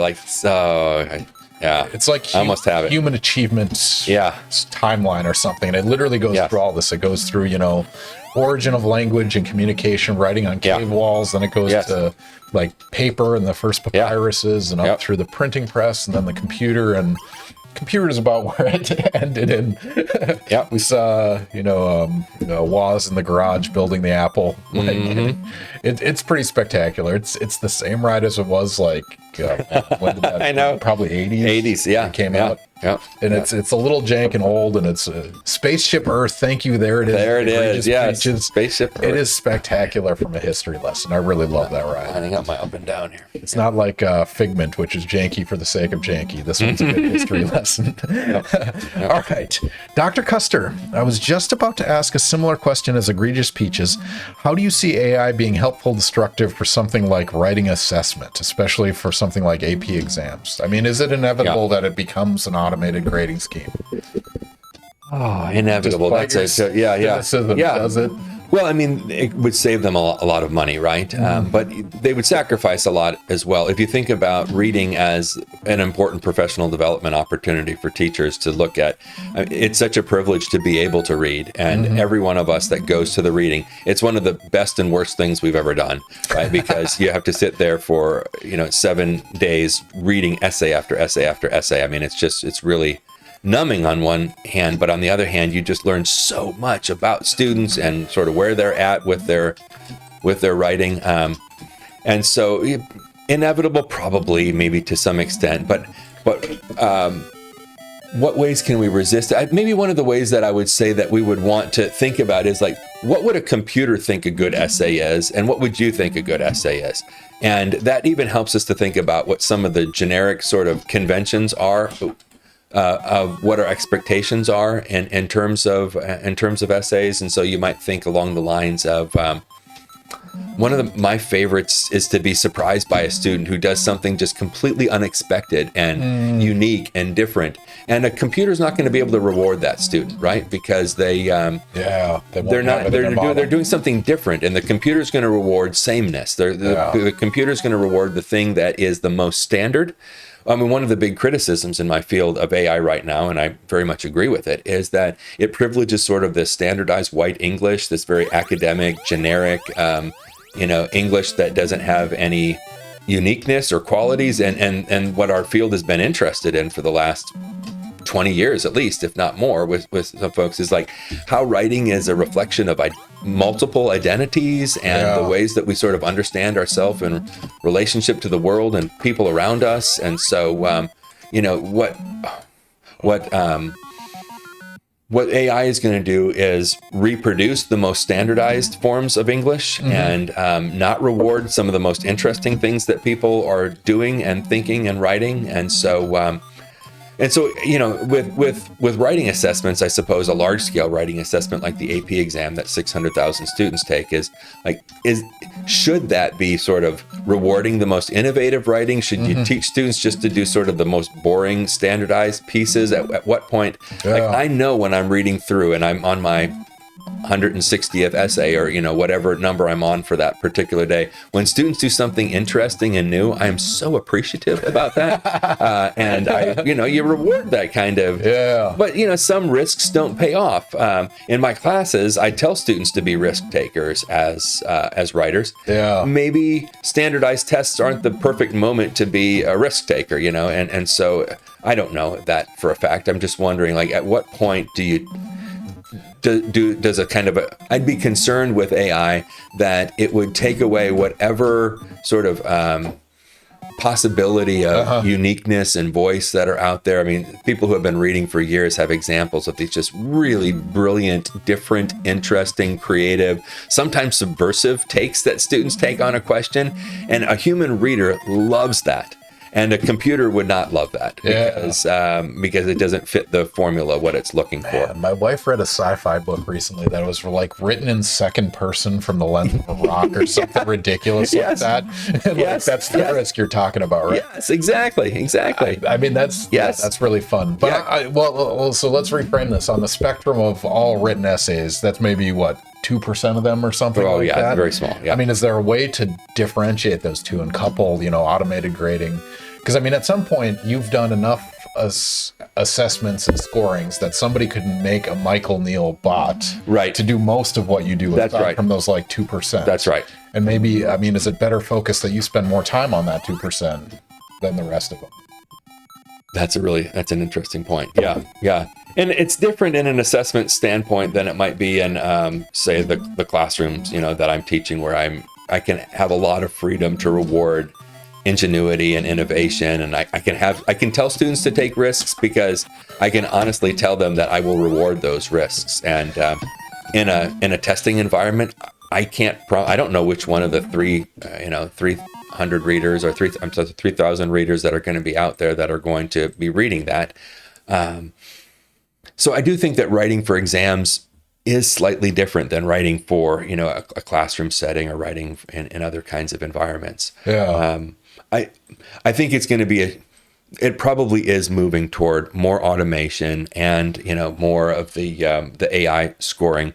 Again, that's going to be when I tap out and say that that's no longer my interest, because I'm in it for the professional development. I'm in it for the human reading portion. And I would go back even to, some of the predecessors of this would have been before AI was automated scoring. And so there were programs being developed 15 years ago that could take essays and assign a score to them, and they were proprietary software. And so people were not allowed to see, like, what was it that the computer is looking for. But we reverse engineered it, right? And did things that could clearly demonstrate that the computer is rewarding X, Y, and Z. Now, it didn't learn in the sense of it didn't, it didn't take into account what new data. It was just programmed in a certain way, but more writing, larger words, more complex sentences. We could guess what some of the algorithms were that were rewarded in that. And to me, that fundamentally undermines what writing is as a communication act. And if it's just about learning how to game the system, even way back in the Kentucky Educational Reform Act that I was telling you about in Kentucky, almost 30 years ago, there were teachers who would give their students lists of words saying, put these words in your essays, because we have learned that if you put this word in an essay, that a reader is going to be impressed and they're going to give you a higher score. They wouldn't even know what some of those words meant, but they were just learning to game the system. And that, I understand that that's sort of inevitable when it comes to any kind of high stakes assessment, but that's when you sort of get out of the realm of assessment as teaching and learning and the best parts of what assessment can do to just finding out ways to game and to trick the system. Well, what I love is that's come full circle, because ChatGPT has certain words it uses that are indicators of like delve. Exactly. Right. And you can see it. Like there's you track Google usage on newspaper stories of certain words, and it's skyrocketed as of whatever it was 2020 when it first came out, right? Yep. Lori said, Dr. Neal's head looks like it's floating. His shirt blends in with the black background. Oh, yes. I told him not to use green because we have green screen. But I didn't think about black. Yes. There we go. Yeah, you're okay with the green background. But when we go. I'm a floating head. That's right. I'm a disembodied head. Yeah. All right. Keep going on Burger Time or you Popeye? Let's do Popeye. Popeye, that seemed like one that triggered you in terms of memories. Yes. That's another one I didn't think about until you sent me the list, and I thought, Popeye. That's what's hard about this. So I email guests. I'm like, do you want to play a game? And they're like, what should I play? I have no idea. But I'll send you a list, and hopefully we'll figure out something that's middle ground. Yeah. Let's get a bunch of credits. One player. All right, so this is Popeye. Explain this game to the audience for those not familiar with this. So this is less familiar. So that's Olive Oil at the top there, and she's going to be throwing hearts out, and I've got to collect these hearts to fill up the little the house that's above me there. And of course, Brutus is coming after me, and the hag is going to throw these bottles at me. But if I get the spinach, then I turn into this, and I can go and beat up Brutus. And so, see, I only have one heart. That's a terrible start. But let me see if I can get this thing, show you how you can. All the Atari makes this look positively high tech now. Yes. This was early 80s, right? 82, I think is what it said when it came out. And this was an arcade game. But everything we're playing tonight is arcade based. So these are the arcade version we're playing on the MAME emulator with the... Yeah, next time you die, we should actually show him the new joystick. This is my new toy I bought just for Michael, because he's like, I want to arcade. Yes. We're going to arcade. Yes. And of course, I wasn't allowed to go to arcades, which is what made going to arcades even more fun, because I couldn't see movies. I couldn't go to arcades either. So Brutus will... Now, I can't let the hearts float down in the river. And so I got to get them. Oh, no. So out of curiosity, you don't have to answer this because this is more of a personal question. Yes. But like when raising your own kids, what was your technology decision-making tree? Yeah, so there were long discussions that we had over this. So I'm a big gamer. I love games, and video games are part of. But we also play a lot of board games in our families. Isaac is a great, board gamer as well. And so, I grew up playing Monopoly and Sorry and all these cool board games and now everything. means something very different than when we grew up. Yes. Oh, there's such complex games now. Yeah. So you guys are into the complex, the pandemics and the escape rooms. Yes. And Dune has a really good game out now that we really like. So for the video games, obviously we wanted to limit the amount of time on video games, but we had certain boundaries, and our boundaries tended to be things like I didn't want them to play first-person shooter games, or I didn't want them to play games where they would be the bad guys. I wanted them to be, the heroes rather than the bad guys. And so is that until a certain age, or? Yeah, I'm sure they, just like me, they did whatever they wanted to do. Now they're playing Doom. Yeah, exactly. Our favorite game, the game that I sort of was the last one that I could actually play with the kids because they got so much better and I couldn't even process, most of that was going on, was Star Wars Battlefront. So I said, if you're killing robots or aliens, that's okay, but not humans. And so again, I think some of these are arbitrary distinctions, but so we limited the amount of time. It was a reward, and I've always used video games, or wanted to use video games at my best as just as stress relief, as sort of a fun side activity, but not as sort of like maybe a kind of escapism. Whoops, I missed thought I got spinach. Oh no, he's going to jump in. Oh, aggressive. Yes. Swat me down like that. Oh. So, so the kids of all, I think one of the favorite games, Pirates was a favorite game of ours. Xbox was the sort of gaming console of choice. So, when my kids were younger, and so they liked the Pirates. We just barely escaped that. But then Star Wars Battlefront. I really liked Star Wars Battlefront with the kids. Now, and we played a lot of sports games. So the EA Sports, the NCAA, different kinds of things like that were a lot of fun. Star Wars Battlefront. So that came out in what, like 20? It would have been 2007, something like that. Yeah, probably, because my twins were born in 2000, and so we certainly played that one with them growing up. And there's different versions of it. What are some of the other ones that I really enjoyed? Knights of the Old Republic was sort of a big one that we sort of either played together. Oh, I actually filled up the house. That's the first time Star Wars Battlefront. Yeah, there it is. Yeah, it was a great game. Yeah, so PC. Oh, this one I can hit Wimpy, and he goes up and grabs onto that little thing there. Oh boy, I don't. Oh no. Yes. All right. Oh boy, those things are moving fast. Yikes. Oh no. Speaking of Popeye, we'll pour one out for Shelley Duvall, who passed away this week. Also played, what is her name? Olive Oil in the Popeye movie. It was perfect cast. Yes, exactly. You can't get any better than that. Yes. Who's Popeye? It was Robin Williams, right? Was it really? Yeah, it was. I think it was. Oh, man. Oh, right. This has gotten way beyond my skill level. Yeah, there it is. Fun. Robin Williams and Shelley Duvall. Nice. I don't remember who played Bluto. Yeah. Paul L. Smith. I don't know. And I wasn't a huge Popeye person growing up. That might have been almost even more my dad's generation than mine, but I remember liking this video game a lot. Yeah. I mean, you like the video games you had back in the day, ladies and gentlemen. Yeah. Whatever you had was the best game. Well, part of we're talking about that in visual rhetoric today. We're talking about why do people like the familiar?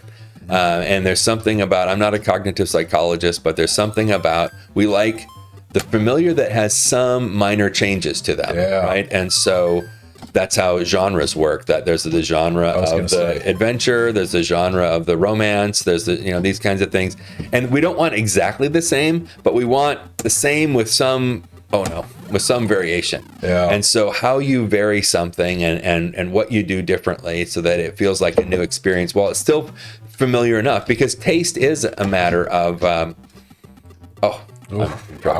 the down.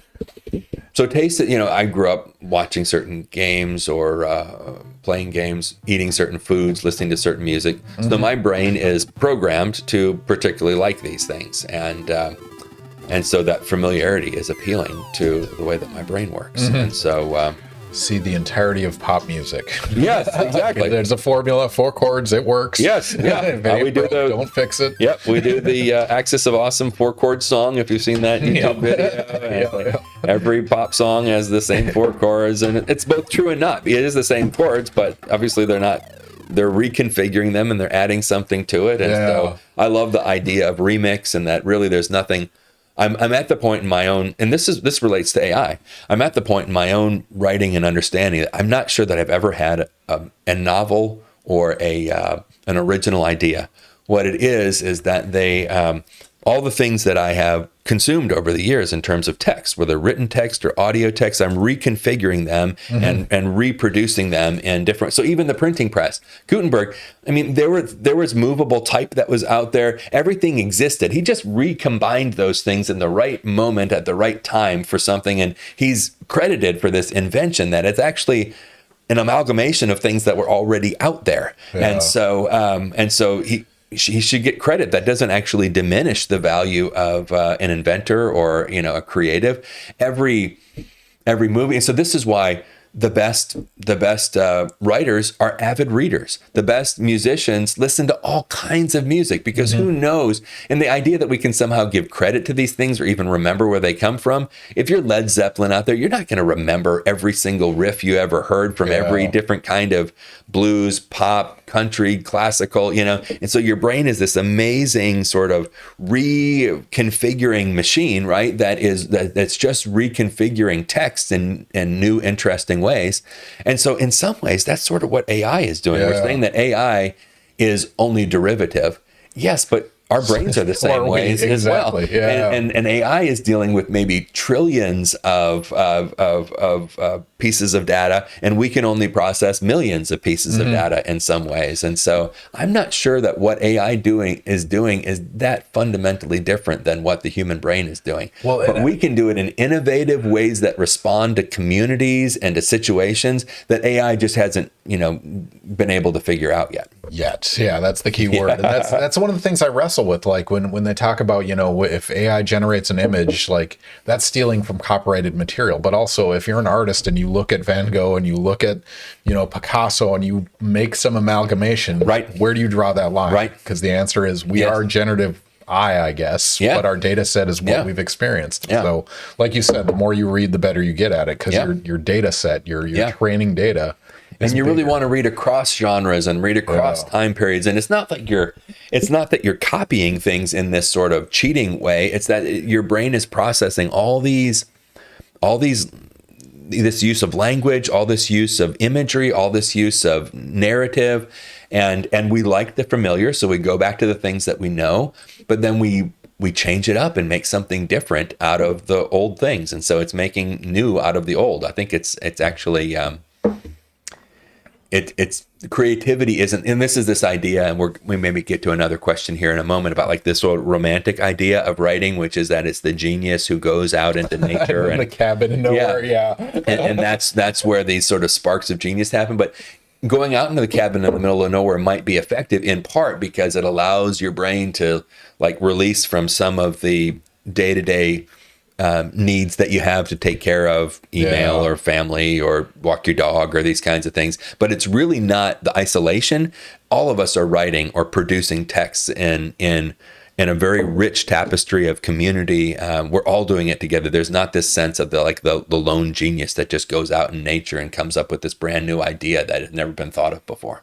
I mean, that's awesome framing, because I mean, that's where we bridge like the writing brilliance versus scientific versus nobody discovers anything in a vacuum. Yeah. Shoulders of giants across the board. So. Absolutely.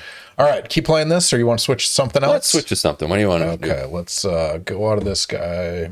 Here, I'll not show you guys the emulator we're using.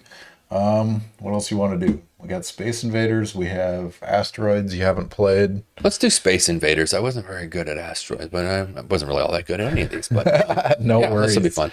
We're having fun. We're talking about some AI, machine learning, data processing while playing some Asteroids. This one takes us back. This was 70s, right? Okay, it must have been. Yeah, I mean, the first system I got was an Atari, and that was in the 70s, I think. And we had Combat, which was, looking at Pong was out there, of course. But, I had Asteroids and Space Invaders. Maybe Centipede was a really early one as well. Yeah, I remember Centipede for the Nintendo. That was an excellent game. Yeah. All right. Catching up on some, Dr. Cusker says also, have either of you seen the awful 2020s Popeye game /remake/reboot that came out with the Switch? That was a travesty. I have not seen that. No. That is intriguing. Yeah. Somebody needed to revisit Popeye on modern gaming systems. Yeah. I need to see that high-res pixelation on an OLED screen. Well, I should tell you that Dr. Custer, when he did his master's, he did his master's and dissertation at FSU. His master's was on video game infused pedagogy and writing classes. So he had students gaming and writing about games and writing about procedural knowledge and reading some stuff about this. So he's forgotten more about video games than I've ever known in my entire life. He's a genius with all this stuff. So Speaking of which, get him credit for what he does there. Fun factoid from Dr. Custer. Also, additional fun fact for anyone who doesn't know this game, Popeye, was designed by Shigeru Miyamoto. And Donkey Kong was made because Nintendo couldn't get the rights to Popeye. Oh, how interesting. Oh my gosh, that's excellent. That would have changed the trajectory of the entire Nintendo franchise. Yes. What's better, Donkey Kong or Popeye? I mean, Donkey Kong for me, it was like maybe one of the first games I had. So I have an emotional attachment to it. That's the same thing as with Star Wars. Is Star Wars the best, sci-fi? Of course not. But man, I have such a connection. It's the second movie I ever saw in my life. Yeah. And now I look back on it, I think of how bad the acting and the directing and the effects were. But man, do I love that. One of my great disappointments, and this is sort of getting off track a little bit, is I wanted to watch the Highlander movie with my kids, thinking that they would enjoy it as much as I enjoyed it, and they had just no interest at all in the Highlander. That's an amazing level of camp, though. Yes, I know. Holy shit. Jeez, really? Yes. Oh man, that feels bad because my kids are 4 and 7 right now. Yeah, don't have high hopes for the Highlander. Or any of those, so bad they're good. They are so bad they're good. Yes. The Queen soundtrack that went along with the Highlander. Oh, that's the best. Wants to Live Forever. Yes. Oh man. So a couple of us, when we were at the AP reading in Cincinnati, went to I don't know if you've heard of these candlelight orchestras. Yeah. They'll have like a string quartet playing Taylor Swift or whatever. Well, we went to the Queen candlelight orchestra, and they played Who Wants to Live Forever, and it was the most moving piece of the entire night. It was just excellent. That is amazing. Yeah. God. Kids need Journey in their life. That's right. And they're classics. Yes. All right. Well, sorry, I'll start you again. I've lost track. All right. Popeye. Imagine Popeye and Mario Kart. Yeah, we missed out on that. That's pretty spectacular. That's right. Popeye and Smash. I don't know if you play Smash Brothers at all, the fighting game. I haven't played that, so I sort of missed out on the Nintendo stuff. It was after me and before my kids, and so I know it, but I don't really. So your kids have any modern gaming systems? Yeah. What do they have? I'm not exactly sure. We went through so many of them growing up. It was the Xbox, and then the Xbox whatever, Xbox One and Xbox 360. 360, yeah. So we were trying to keep up with some of that stuff, but we're. We didn't have the most and we didn't have the best, but I don't know. Did I mention to you anything about the Narnia games? We really liked the Narnia games for a while. Any of those. That's that was a lot of fun. You'd have one of the 4 Pevensey kids, and so the things that are attached to stories, I think, are the favorite ones of mine. And I love to read and to sort of reenact some of those stories. And the Narnia games on Xbox were excellent. So Laurie, this is a fun one. Where's Dr. Neal from? He's referencing Kira, Kera, and Cincinnati. Yeah. If I went to school with Michael Neal, that would be crazy. Where are you from originally? Yeah, so my journey was, I was born in Minnesota, not far from where Ken was. I was born in Alexandria, Minnesota, moved to Wisconsin when I was in 7 years old. And it was there, that's what my formative years were. So I think of myself as a Wisconsin kid. My family moved to Nashville, Tennessee, Franklin, Tennessee, when I was in high school. And then from there, I went to school in Missouri. I went to school in Indiana, went back to Nashville, went to Louisville, up in Kentucky. My first tenure track job was at Clemson. And I've been here in Tallahassee for like coming on 19, 20 years at this point. So I've been a lot of different places. Mostly, we tried to stay in a driving radius around. Oh, I didn't even know I was playing there. A driving radius around Nashville, so we could have access to family. Growing up, I have a sister there. Both sets of grandparents are there. We get together at least a couple times a year with everybody. So, brother up in Indianapolis, and so I have a fondness for the Midwest, but we moved to the Southeast when I was in high school, and I've sort of stayed in the Southeast ever since. But I still consider myself a Midwest kid. Root for the Packers, for the Bucks, the Brewers. So yeah, Lori, Midwest represent. All right. Dr. Cusker, do you think AI LLM has anything positive to offer in writing assessment? We kind of touched on that one earlier. Sorry to Dr. Cusker, I can actually what are you excited about? Yeah. So, it depends on how you want to use it. So, I think that some of the best uses, I'm really interested in disability studies when it comes to writing and thinking about the ways in which maybe some large language models can help, students with writer's block, students who, might have different processing abilities and so forth. And so thinking about, could it help with the invention stages of writing? Could AI provide better peer review than some peers actually provide? Could it ask questions? Could it point out? So one of the things I'll have students do, for example, in my classes, is I'll have them do some research on a particular topic. And then maybe they bring in an annotated bibliography, or they bring in 5 to 10 sources or something. Then I'll have them ask AI what sources are most common for this particular topic. And it's not that those are better sources or worse sources, but I just want them to sort of get a sense of that maybe they chose certain sources and not others because they have a particular angle on this topic that maybe the AI, didn't know, but maybe they missed some sources that would have been really good that they didn't know. So I don't want AI to substitute, or large language models, to substitute for their research, but maybe it can complement it. Or they write an introduction or a lit review, and then maybe the AI can generate some questions about their lit review that they wouldn't have thought of before, and it could actually improve, some of their writing, or some of the use of sources, or maybe it can do some summary work for them to help them, and then they choose the parts of the summary that work for them, and so they wouldn't be using it again as a substitute, saying like they're not writing. They would be using it to see like, what is AI doing differently than I'm doing? And what does that mean? What does AI think that the genre should include? What do I understand about the genre? Why do certain sources come up in my searches, but AI might be coming up with other kinds of sources? So it ends up, I think it can be a great tool for people.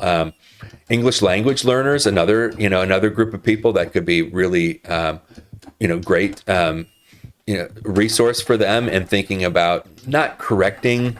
I guess Grammarly is one of the big AI generators, or AI programs out there, which used to be just sort of a grammar checker. And just like whether it's Turnitin, looking for plagiarism, or whether it's, you still have to learn to read those programs, and you don't just listen to everything that the computer spits out, but maybe it gives you this moment of pause to say, maybe I should ask a question about this, or maybe I could word this better, or maybe this is unclear. So thinking about it more as, in the most positive sense, thinking about it as a partner in writing, almost like a built-in, almost like the voice of the teacher, or the voice of an expert peer who can sort of help you. It doesn't mean it's going to tell you what to do or how to write something better. One of my students now is doing this really fascinating project, and she presented down at the University of Florida, where she looked at students who were making bad changes to their writing based on what AI feedback was, because they were trying to do something interesting and different, but AI told them to take the more conservative sort of route, and like, oh, don't do this. You need to have a topic sentence, or you need to have this kind of transition. And the students will trust the AI. Oh, if the machine says I need to have this kind of transition, I better do.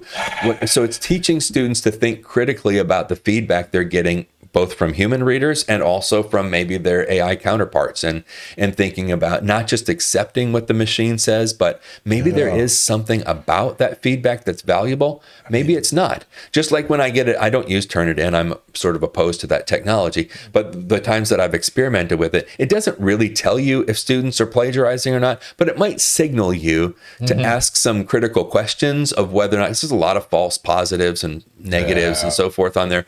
But if something comes up, you think, does this, is this something that I should investigate a little bit more? Or when a grammar checker comes up, you have to know your grammar to know when to dismiss it because it's just wrong. Or to say, at least it gives you that moment of pause, because for every writer, you need that moment of pause to ask yourself the question, am I doing what I'm intending to do here? Is this phrased in the right way? Is this the correct grammar? Is this the right, is this the right term for this particular audience? And so making us pause a little bit more and think is not a bad thing. Yeah. When it starts to overwrite us, or when we start to trust it more than we trust ourselves or trust our own understanding, that's when it's going to, I think, take us in directions where we've sort of given over our agency to the machine. And we certainly don't want to do that.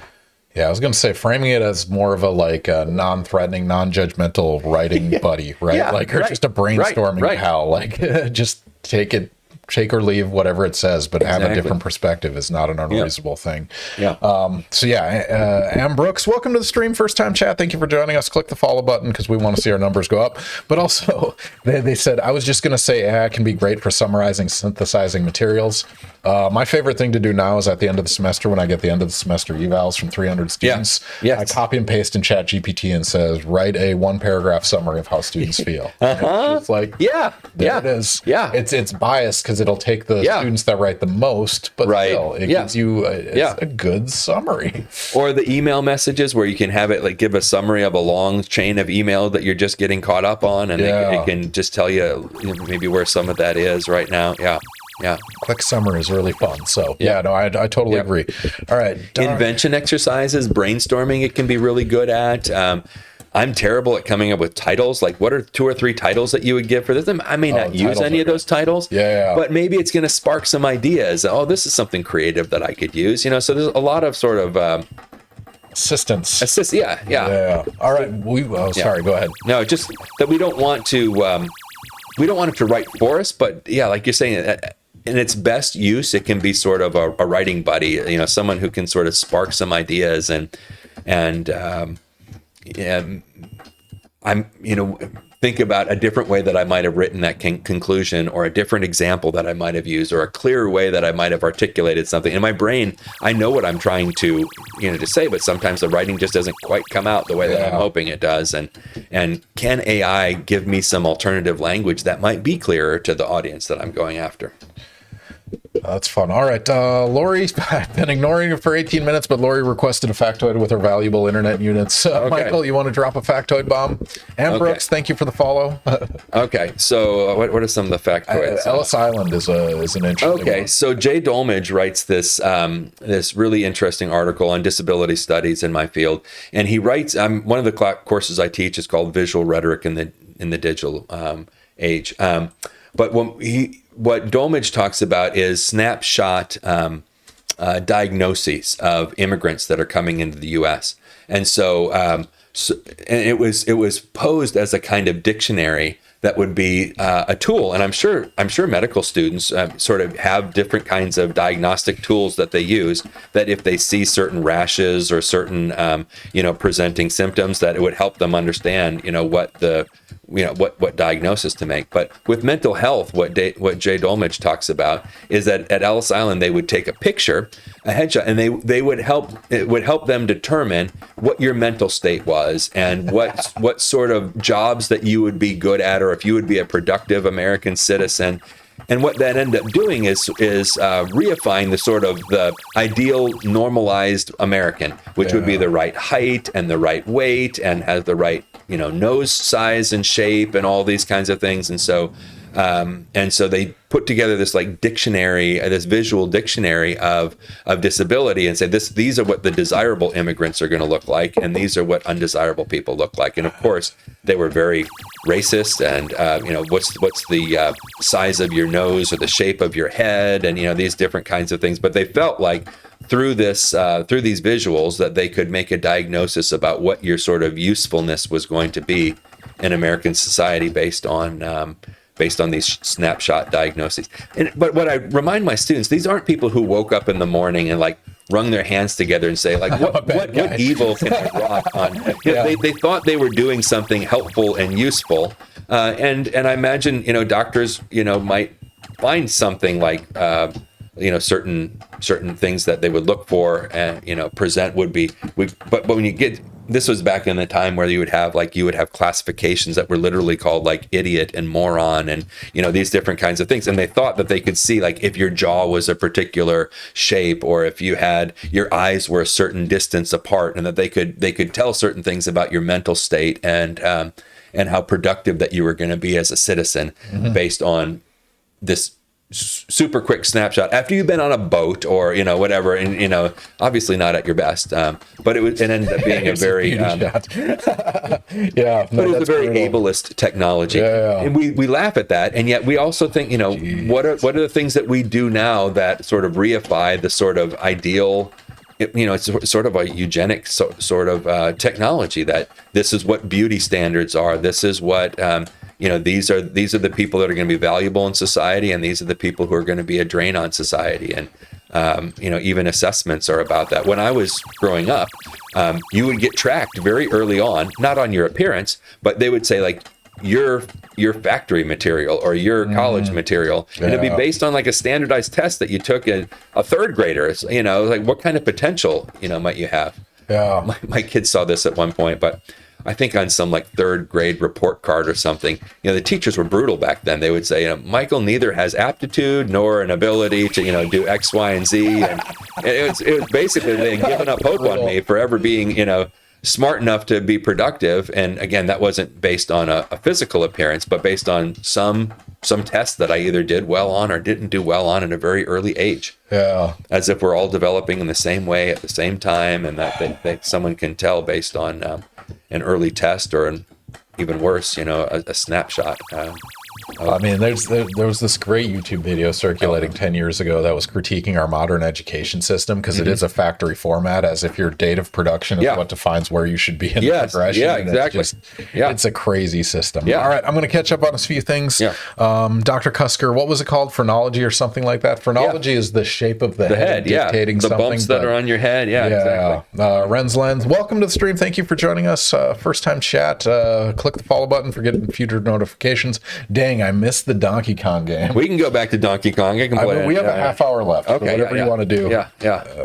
Donkey Kong after this. Sure. Back to the original. I don't know if we want to go to Atari games. The video games are fun. Let's just keep the arcade games going on. I think it's easier than. And then we'll close the night with NARC. For those of you not familiar, it's a great game. It's going to be spectacular. All right, going to catch up on some of these. Huggy Beer. Welcome back to stream. Huggy Beer, always a pleasure. I have an AI write Christmas poems. We do poems to give people and hints to the contents. It does really well, but often needs editing. That's awesome. That's the true use of AI, generative AI, Christmas poem related things. They're all personalized, so they're unique, they're interesting. That is spectacular. Cuddle Puppy, is there good free AI I can use to write stupid questions? My own stupid questions take so much effort they become oxymoronic instead of regular moronic. Cuddle Puppy, welcome back. It's always a pleasure. Great to see you. Dr. Custer, an interesting issue I had an international student relay to me in another course. They were accused of using AI writing since they use translation programs to help them translate their own writing from Portuguese to English. I mean, a lot of those translation programs use AI at this point. Yes, absolutely. Right? Like that's so it's not wrong. And I guess you'd have to say, I think every faculty member is obliged on some level to say what is acceptable in their classes and what isn't. One of the fascinating things that I find when I talk to faculty about AI around campus is the radically different perspectives that different classes. So students, this is going to be shocking to them because in their one class, they're being encouraged and even required to experiment with some of these things. In another class, doing the exact same thing is going to result in an academic, integrity violation or something like this. And so plagiarism is the same way. There's a lot of fields that have very different views. When I was at Clemson, I did a lot of plagiarism workshops as the composition director. And I talked to to architects who say like plagiarism is like the biggest compliment if someone takes part of your design and incorporates it into something else. And so the idea that taking other people's work and building on it is necessarily cheating, or that using AI is necessarily cheating, we just have to really define this carefully for our students. All right, go back to Donkey Kong. We'll say 20 minutes before we bust out some NARC. So we'll go back. Maybe a game of Frogger at some point. I haven't played Frogger. Let's do that. Okay, I haven't played Frogger, and it's got to be Frogger has no sound. 40 years or something. Yes. This one's going to be interesting. Yes. All right, let's get you some credits. All right, we'll see how Frogger. I think this one's pretty self-explanatory, ladies and gentlemen. Here is Frogger. This is it. Oh, man. Oh, that's a bad song. Oh, geez. This is the slowest. Oh boy. Great. All right.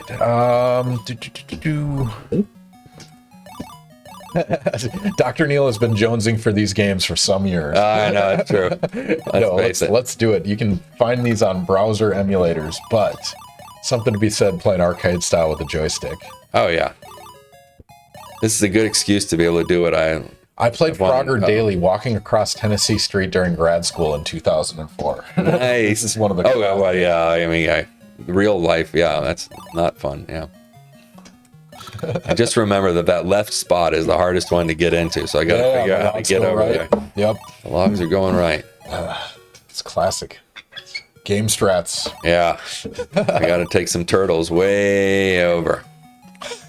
Lori, don't play video games while crossing the street, ma'am. You don't have a choice in Tallahassee on Tennessee Street. No, it is. They put up some fences, though. Safer than it once was. Yep. Uh-oh. Huggy Bear and Cuddle Puppy are strategizing some sort of Kickstarter. I lost the thread. All right. Dr. Custer, relating to the discussion about disability studies, as I can see where these LLM services can help students struggling with writing in many ways, but that can cut both ways. Oh, interesting. Being a negative thing for disability related? I mean, sure. I mean, just think about the different processing and what the expectations are, and disabilities. I mean, depends on what the disabilities are and how they present themselves in terms of writing, and so I think that's the thing I can't jump on there. So maybe he can elaborate on certain disabilities that are going to be more challenging or more of a problem. I don't know, but Cuddle Puppy's catching me up on their conversation. We're making an AI to ask stupid questions, but we're mostly planning to embezzle money and flee to international waters and live as pirates. Nice. This is not endorsed by Ask a Scientist Gaming, but we wish you the best of luck. Have you played the Pirates video game on Xbox? That was one of my kids' favorites growing up. I have not. It's a lot of fun. You go to all these different ports, and you have to find treasures, but you're also dancing with the governor's daughters, and that's my daughter's favorite game was the Pirates game. Oh, Go Haku has redeemed 2 take-a-drinks. Oh, all right. Michael, cheers. All right. You're in a safe space. So yes, I'm in Michael, a safe cheers. space. Go Haku. Hopefully you have a drink in hand. Wednesday night, joining us, playing some Frogger, while talking about generative AI, composition, and technology, and how those intersections. Also, AP chemistry exams, which are AP English exams. I apologize. This is a topic near and dear to anyone that was in high school since the 1990s. That's right. At least 1.8 million scored tests per year. Yep. 1 million people taking, I'll find out the exact number in July here, but 1 million people taking the course and 600,000 taking the exam. Oh, yeah. Dr. Cusker clarified. Oh, just the folks seeking help from AI with various writing challenges can also get burned by being accused of cheating. Well, things like Turnitin would. Sure. Yeah, I mean, that's fair.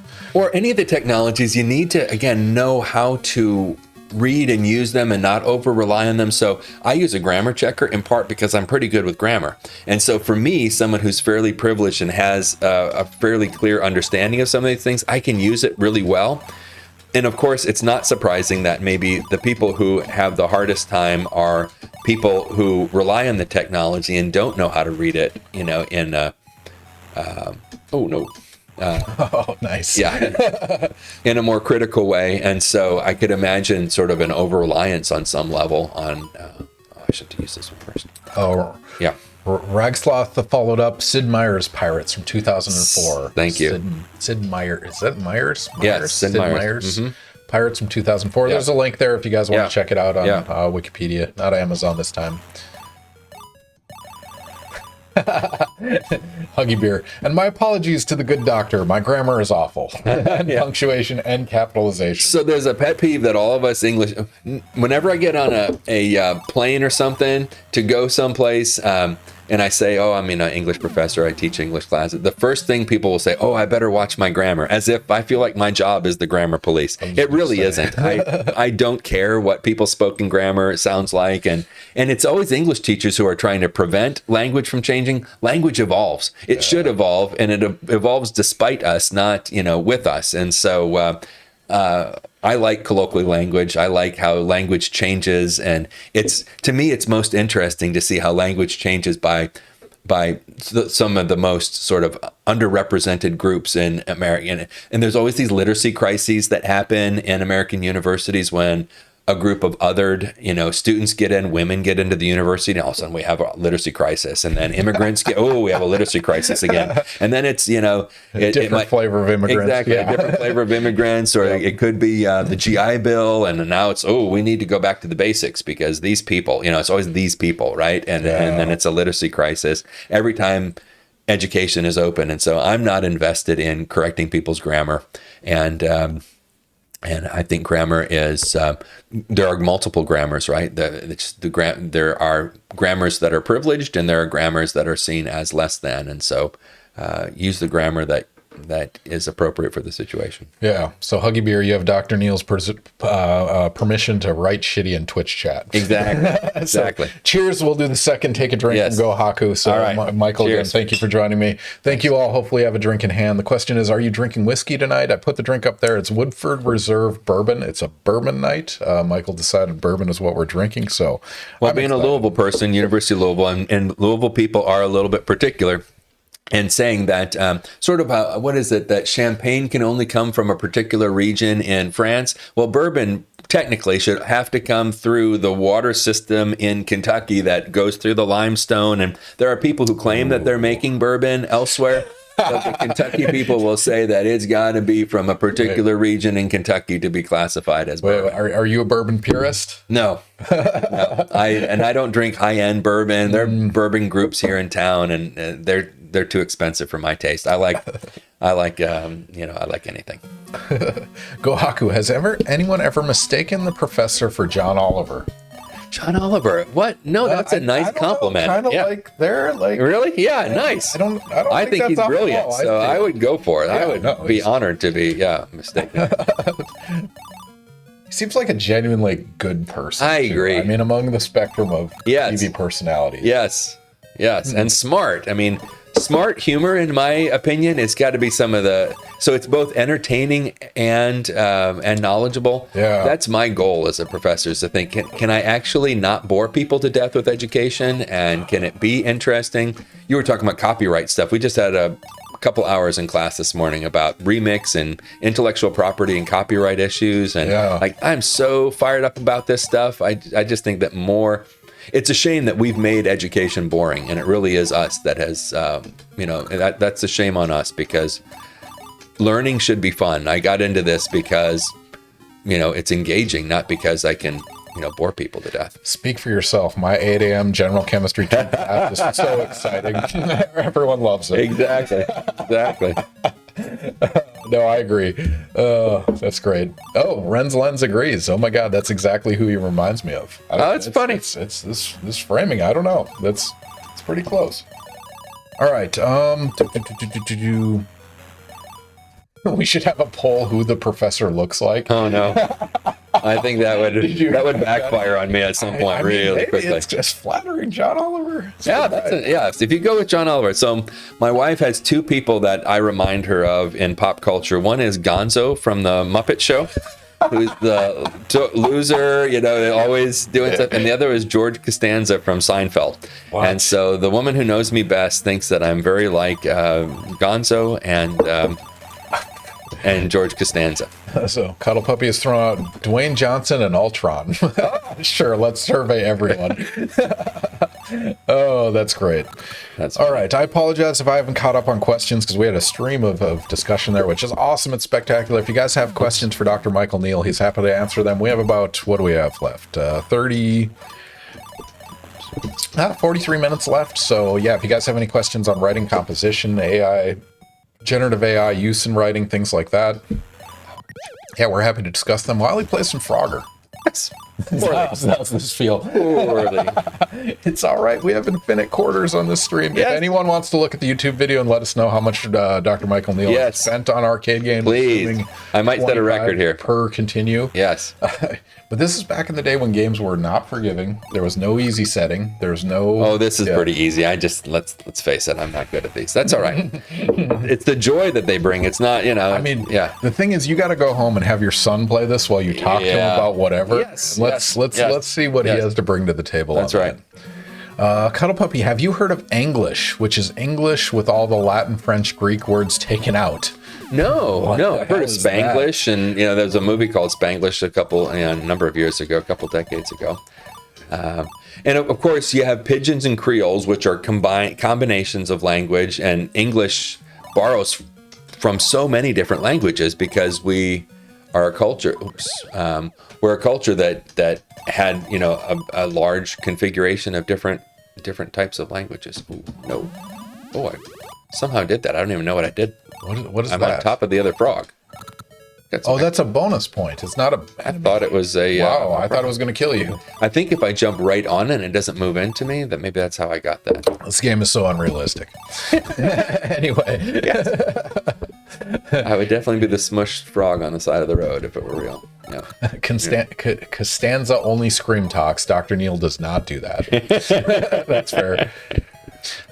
English is the nerdiest crap ever, but it has more consistent grammar and spelling. Yeah, no, consistency. It's one of the most inconsistent languages, right? My kid just went through like first grade, and it's just so dumb, like silent letters. And E's and no. That makes sense how you phonetically sounded it out, but that's wrong. I apologize. English sucks. It does show the complexity of the human brain for those of us who have grown up, because so many, we call it tacit knowledge, things that we know that we don't even really know. And again, growing up in the Midwest with an English teacher mother gives a real advantage to me because I've heard correct English for such a long time. But we've internalized the rules without even knowing it. And there's so many things that we know without knowing it. But there's so many exceptions, which is what makes it particularly hard from what I understand. So, mildly related, does your Midwest ever come out? Like, oh yeah, I wish I wish I had more of it. Yes, I was Mike Neal from Neenah, Wisconsin. So that kind of thing. So, but talking to Minnesota family, is definitely more the woos. Yeah, woofda. Yes, woofda. Don't you know? Okie dokie. Yep. Hunting and fishing. Yes. Yep. Yeah. My wife gets caught sometimes. I rarely do. Does somebody accuse me of being Midwestern, Minnesotan, Canadian? Because I don't sound Nashville or Kentucky. No. So in some ways, I've been too many places, and it's just sort of turned into sort of a nothing accent. Yeah. Oh man, we have been underutilizing our productions. Let's hammer out some of these guys. Good. All right, let's just do an order. Yeah, just hammer them out real quick. Yeah. You've spent so much time writing these. We've just continued conversations. Let's keep going. Well, this one relates to something we talked about recently. Yeah, this is fun, and I'm curious to expand on this one as well. Because, man, what a bane of everyone's existence. All right, so we're popping up a prediction right now. If you're not following, click the follow button, get your 300 standard internet units. You can bet them on this question here. We're not doing game related predictions, we're doing expertise related predictions. So Michael's written a bunch of questions, we're popping that up right now.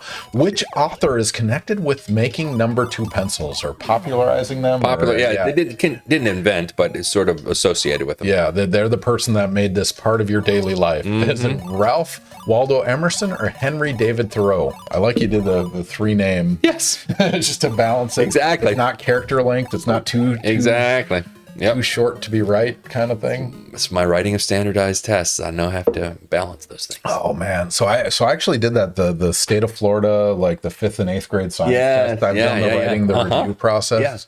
I love it. I'm intrigued. Writing the wrong answers is more interesting than writing the right answers. Yes, the distractors. Yep. And one of them has to be a close distractor, and the others have to be so they can measure different levels. Yep.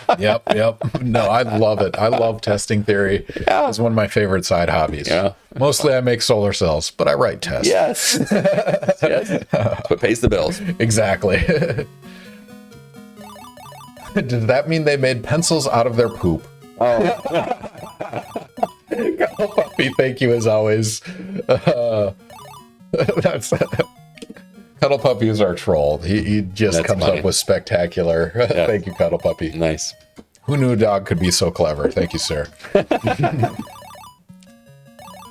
I'm going to go for 3 wrong tonight. No, we're going to do at least 3 more questions. We're going to hammer them out one after another. You guys have about 15 seconds to answer this question.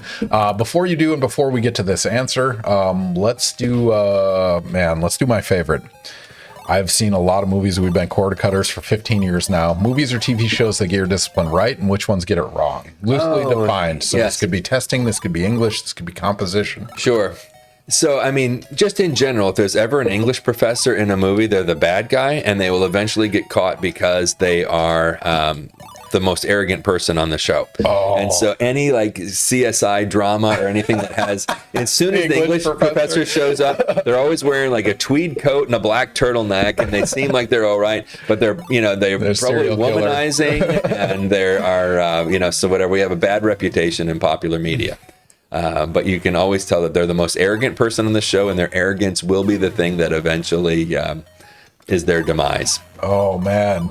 That's intriguing. It is the English professor because he's pretentious, quoting exactly. Like yes. Emerson or whoever exactly. they were. Yeah. Whoever. Yes. I mean, let's go. No one likes the English professors. Let's go with the positive lens, though. Dead Poets Society. Oh yeah. I mean, how does that capture the essence of creativity, writing? So I love Dead Poets, and of course, there's lots of problems with it. But I mean, Robin Williams, what an amazing actor. Yeah. The idea of inspiration, but the whole capturing it makes sense when Neal does what he does to himself because he's living only for the moment. And so, it's a shame that Robin Williams doesn't teach him some level of balance that, yes, maybe regulation. Regulation. And so I had a t-shirt back in high school, Carpe Diem, and I was all into all this stuff. And, awesome. Oh, Captain, my Captain. Have you ever stood on your desk in classroom? I have not, no, but I've always dreamt of it, right? I've always dreamt of it happening, yes. Friday during class. Exactly. No, Captain, my Captain. Are you going to promise the Twitch audience right now you're going to do it? Yes. Gather ye rosebuds while you may. So I love that it sort of popularized and sort of made, writing and being smart cool and all this kind of stuff. But it's a tragic story at the same time. But it starred a lot of really big, became superstars. Oh, my goodness. Right? Yes, it was an entry level for so many of those actors. Yeah. Who's the lead male? Married to Uma Thurman. What was his... Oh, yeah. Who was in... Gattaca, yeah. What the hell is his name? Yes. Somebody in chat's going to know this. I don't know his name, but he was spectacular. Yes, he was. He was. Like, doing the poem in front of the class was my nightmare. Yes. He lived that scene.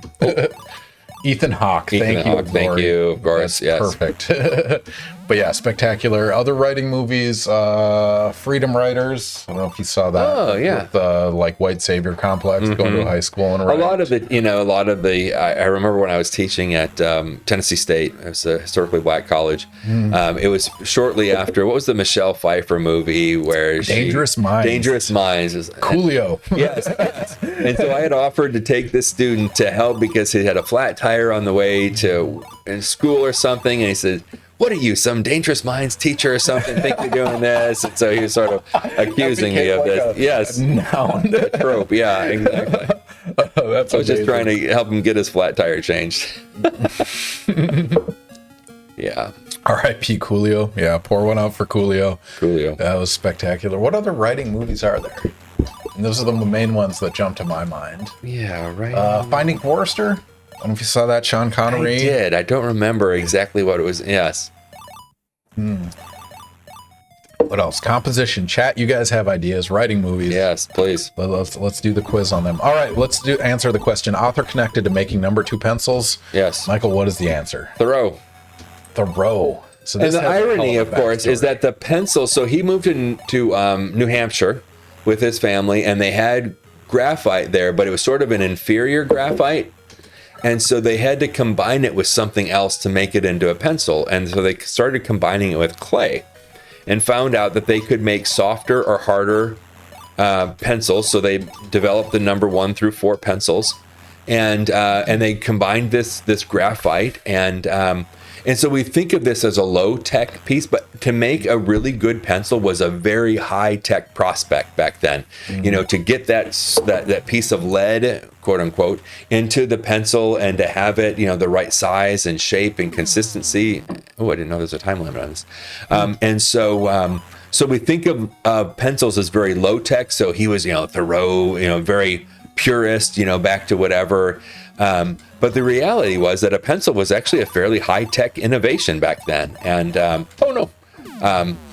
so the ways that we think about pencils now is that they're low-tech. A little fun fact to go along with it, because it's we're already getting close to the end of time. But if we think of another writing technology that goes along with pencils, we think of the eraser. And Dennis Barron writes about this in his work. Did you know that that golfers still don't have erasers on their pencils because of the fear of cheating? And so the idea that they might change their score at some point. And again, the exaggeration, like when people had erasers, they thought this is going to mean that people will never make mistakes again. Or there was the pessimist, oh, this is going to mean that people are cheating all the time. So there was this sense that that having an eraser was going to be just detrimental to the game of golf because people were going to cheat all the time and change their scores. It's just funny to me. I love that. Where was that on the Epcot ride? Exactly. Where's the erasers damaging all of humanity? Yeah. Lori followed up on the previous question. Misery is about a writer. Does that count? Oh, yeah, absolutely. You got to love King, right? Yeah. Storyteller. Yes. Do you love King? And favorite sci-fi writer?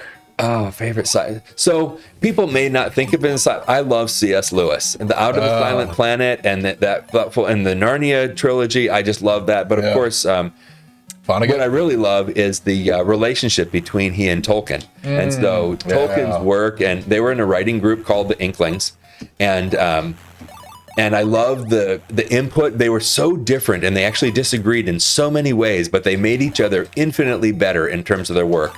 We would never have had Lord of the Rings without Lewis. Tolkien hated C.S. Lewis's work because it was really inconsistent and illogical to him. But it was one of those things that they both encouraged each other in this really positive way, and they were in this group together, and they always, at the end of the day, even when they disagreed, they had each other's backs. C.S. Lewis never had a Donship until Tolkien's, like at Oxford, he was the equivalent of an adjunct, and people didn't like Lewis's work because he was popular, and that was a terrible thing, you know, for a professor. But even though they really had their differences, and Tolkien didn't really approve of Lewis's marriage to Joy Gresham and other people, he was the one who intervened and made sure that Lewis got a Donship at Cambridge toward the end of his life, and they had each other's back at the end, and they were really, really good friends, and they understood friendship in a way that I fully appreciate today. I think that friendship was really important to both of them. That's awesome. So, Huggy Beer, you requested a factoid. Does that count? C.S. Lewis, the relationship. Right. I think that does that count. Huggy Beer. If not, we can drop another factoid bomb on you. But we are at 10:30. We should do another prediction, but we should also move to NARC. Okay. Man, so we should get back to the number 2 pencil and why that's required for test analysis. I know. But it shouldn't be in modern society. But it is a technology. A pencil is just as much a technology, and it was a high-tech technology in Thoreau's time. So if we think that like Thoreau was some kind of really anti-technology person, we don't understand Thoreau's family. They made a lot of money from pencils. All right, which prediction do you want to do next? Let's do the hobby thing, just so I can talk about that project. Yeah, no, that's something near and dear to your heart. Let's get it out there. There we go. And we're going to play NARC soon. So Which I've never Michael, played before, so yeah, it's something new to me. So our guest time ranged between 16 minutes and 38 minutes. Where do you think you sit on the spectrum of your colleagues across all disciplines? I'll get in the 40 plus. Yes. I doubt it. I think you got this. You warmed up on the joystick. I try to set expectations really, really low so that if I end up doing, that's what I did when I played pickleball with some friends this weekend. I'd only played 2 or 3 times, so I made sure their expectations were really, really low. And then when I wasn't the worst player they'd ever seen, I was better than they had expected. That's set the bar low. Set the bar low. Fail. We're going to do that with NARC. All right. So you hit me with a little bit of Woodford there, so I can have another sip. No, let's, especially while playing NARC, win the war on drugs. All right. This is fine. Alcohol's fine, but all the other drugs are bad.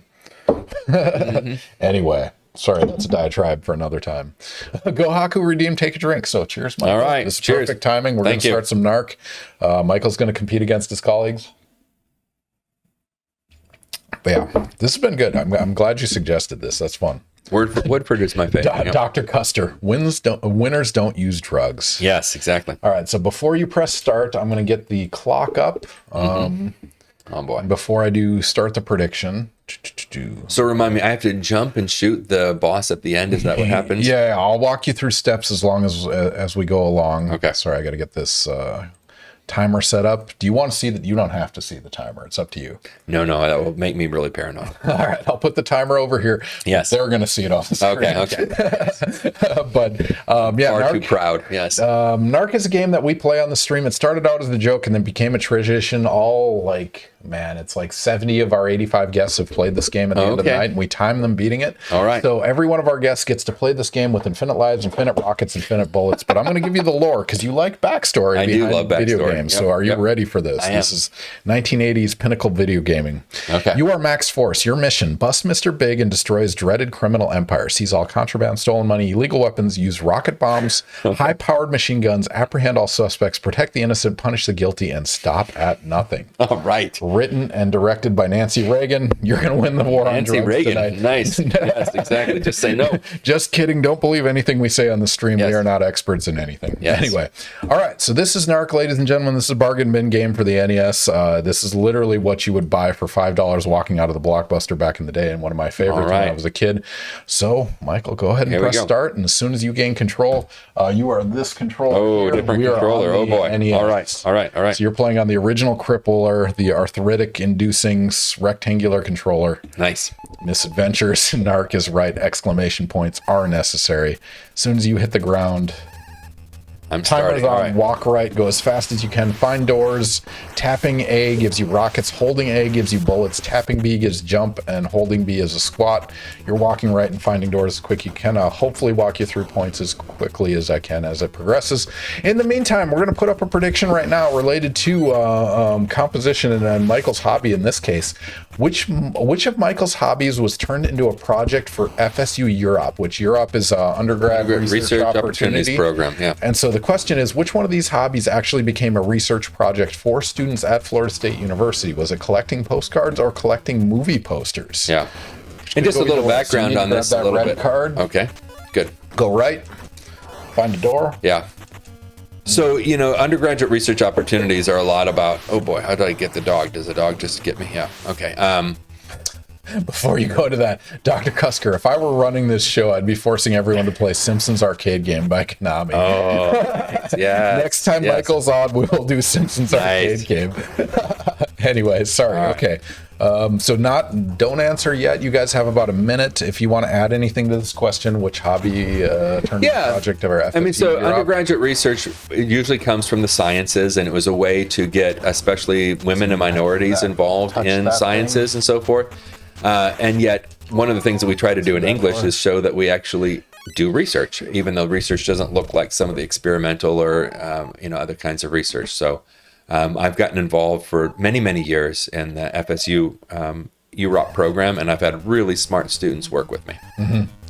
They're the most motivated of the undergrads. They're awesome. passionate. Yeah. Go Haku is redeemed. Take a drink. I don't know if you can hold right while cheers. Yeah. Hold right. Keep going. Keep going. Don't want to slow down my progress. Yep, keep going. They're firing syringes full of heroin at you. Syringes, nice. Don't you remember the 80s where everyone heroin? That's right, exactly. God, the Dare program. Did you take Dare? Were you? I might have been a remember little it. young for Yeah, that. I might have been. Yeah. I do remember the Just Say No, campaign. Oh my God, it's just so ridiculous. Anyway, that's another diatribe. Yep.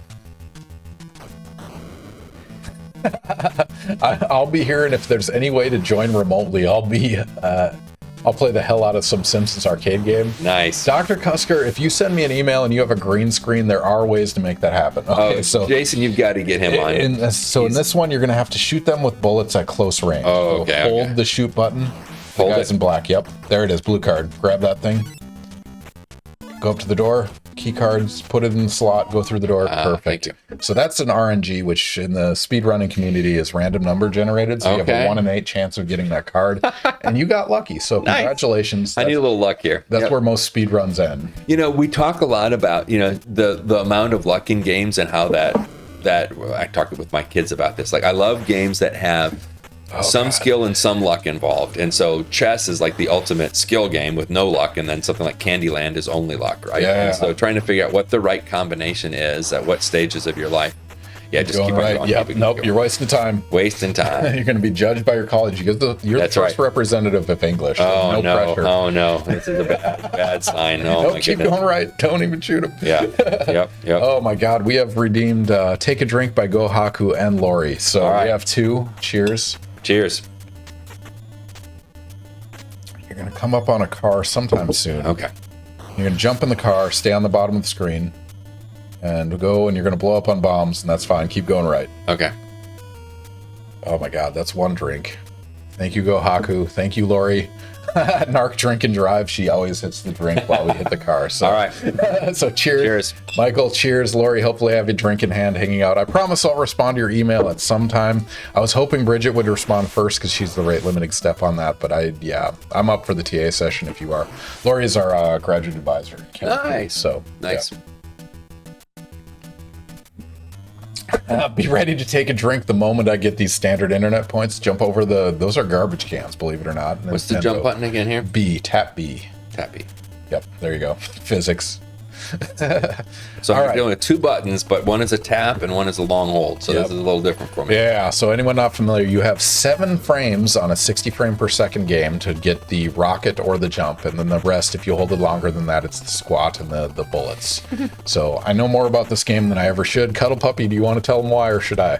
Anyway, Michael's hobbies turned into a project for the FSU Europe. Which one is it, collecting postcards or collecting movie posters? What's your answer? It is postcards. Postcards. So when I first developed when we first offered the visual rhetoric in a digital world class, I wanted students to analyze the sort of social media that they were using, and they were really struggling to do that because no one wants to analyze the stuff that they actually. Oh, so shoot the dogs, hold both buttons down. Okay. So hold them both Oh, okay. and turn around. Okay. Yeah, you'll You shoot have to them. squat. And, Yeah. Oh, there you go. You turn them into puppies, and then they get off your back. So just hold them both, turn back and forth. There you go. All right, keep All walking. right. Phew.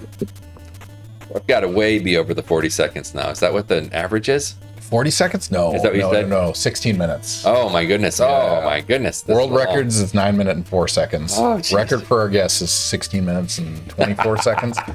God, Dr. Cusker and Go Haku have redeemed Take a Drink. So stay at the bottom, go up to the top. Keep going, keep going, keep going. You're going to hit a wall. Jump over the wall. Keep going. Tap it, physics. All right. I love the squat movements. All right. I'm gonna need a little more. Cheers. Yes. You want more Woodford or do you want Bullet? Either one. Which one? I like them both. Let's do Woodford. That's the Yes. specialty buy for tonight. That is. Whoop. Oh man, I've drank too much bourbon tonight. That's fine.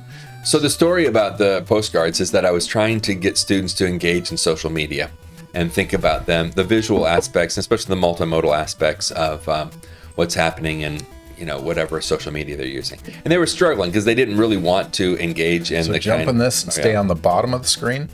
What's the So jump again? tap it, tap B. 7 frames. Yep. Shoot. So no, you got it. If you're close to it. Yep. All right, So there stay we go. on the bottom. Go all the way to the end.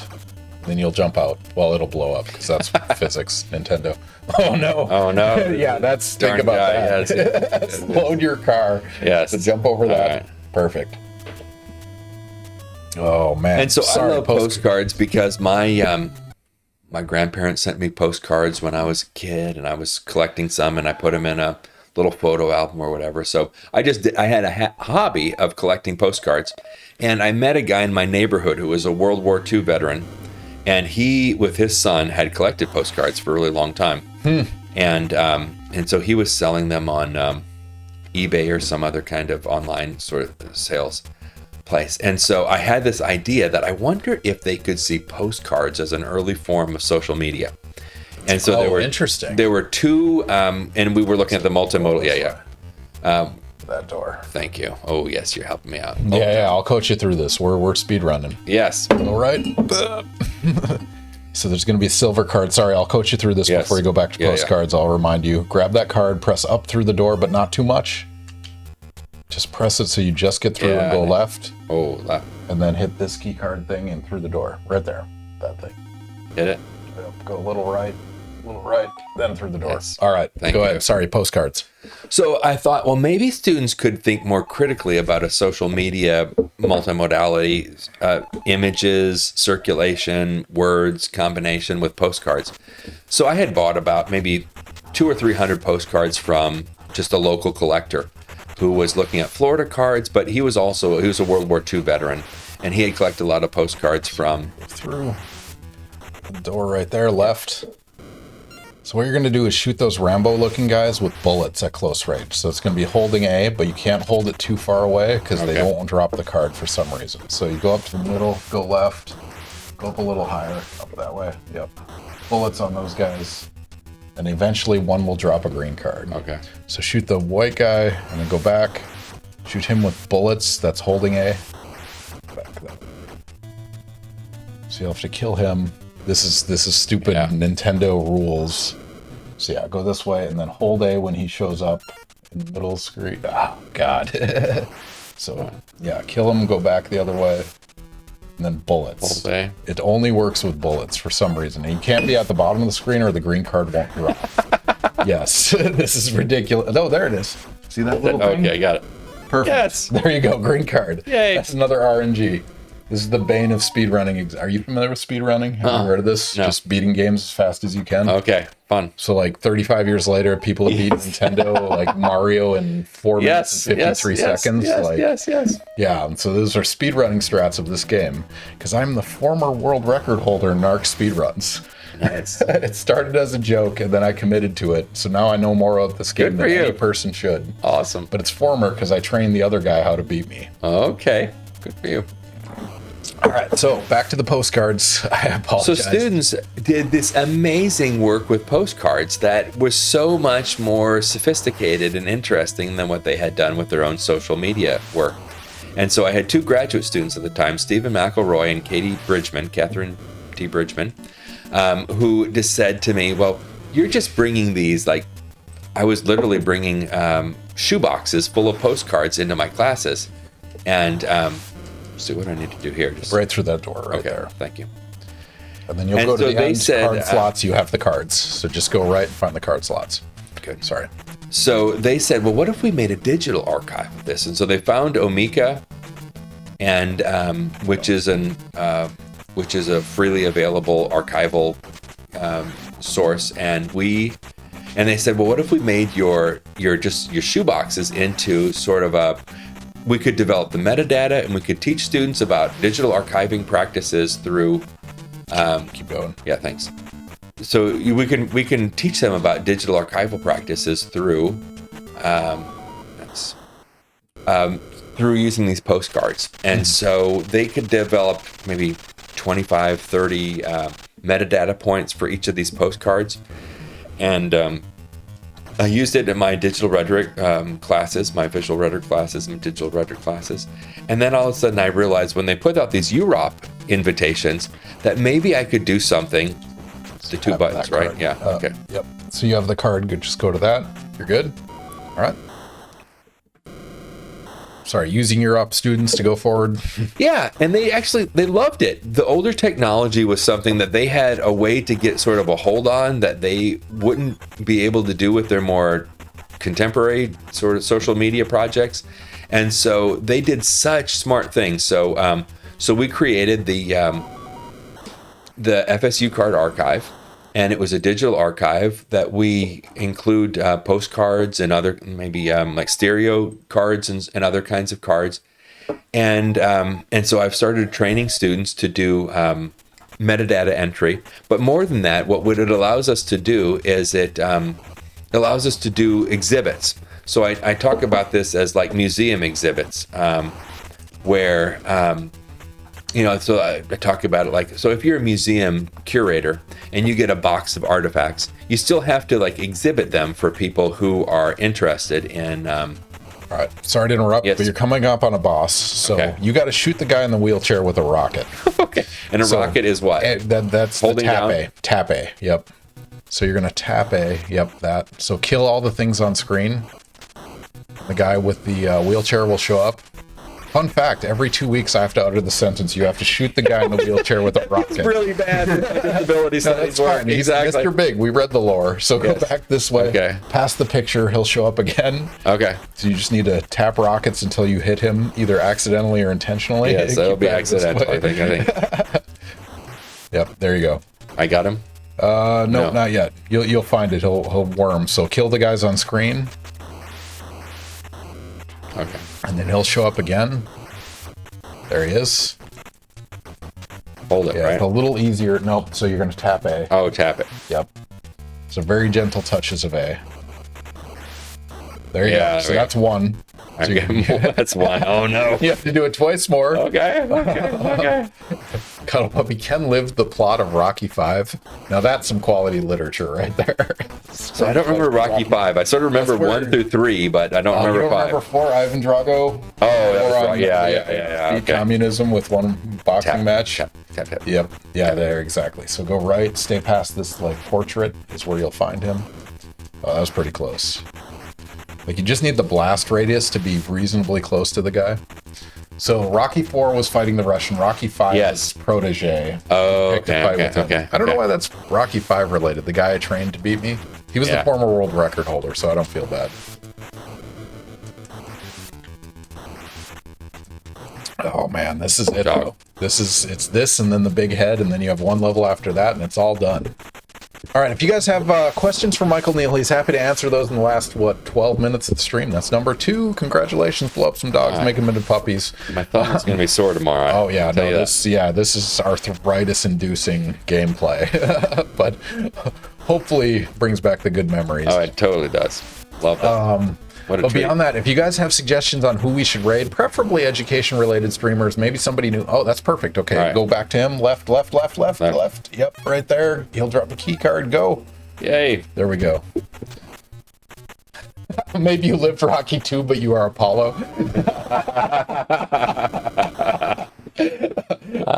That's right. Oh, cheers. Thank you for that. Last boss.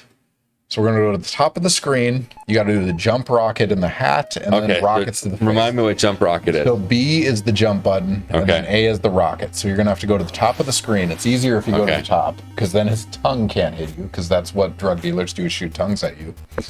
1980s were weird. Yep, exactly like that. So you're going to walk away, jump, and on the way down, you will rocket him in the hat, and that's all you need to do to get his hat off. Okay. And then it's stage 2. So A and then B? B and then A. Okay.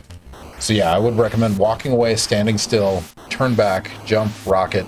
Oh, man. But yeah, if you guys have questions for Michael Neal, he's happy to answer in the last moments. You can disrupt his gameplay while he's competing against his colleagues on who can beat this game the fastest. But also, he's happy to answer questions about composition, writing, generative AI, AP exams that you guys might have taken back in the day. Shoot. But also, if you have suggestions on people we should raid, we're happy to do so. We have a couple regulars that are always streaming Wednesday nights, but there are not a lot of people streaming Wednesday nights, which is, I guess, makes sense. Who does this? Tell me again what A and B? So Yeah. jump, so go get some distance from him. Yeah. Then you'll tap jump button, which is the B. So Okay. tapping B, and then on the way down A. Okay. Yep. So a little So later. B on and then the A. Yep. B and then A. Okay, I can get that. I might actually, Cuddle Puppy, if you start streaming, we will raid you in like 15 minutes or 9 minutes, depending on how long it takes Michael to do this. No one wants to compete against this. No, this is the bane of every guest's existence. Michael did not know he was going to play this. Did I warn you about NARC? No. I didn't in any of the emails? No. Oh my God. I've never heard of this before. Usually I ask permission of the guests if they're willing to play NARC, but I apologize. B and then a long A or a short A? Short A. So it's short B, short A. Yep, just like that, a little shorter on the A. So run away again. Okay. And then do it again. Short B, short A. Cuddle Puppy, I can't believe you haven't played NARC on stream yet. Speedrun this. There's a tutorial, but the most elaborate YouTube video I've ever made is a speedrun tutorial for NARC on YouTube. Watch it. You can get a top 5 world record or top 5 record on speedrunning NARC in no time. I fear Nightbot. Yep, that was close. A little less. So tap A a little lighter. Okay. Because like you're pressing too hard, it spends more contact time. Okay. That's pretty meticulous. B and then A. Yep, a little later on the A. Ooh, that's very close. Let's do that again. B and then A. Yep. A little earlier on A.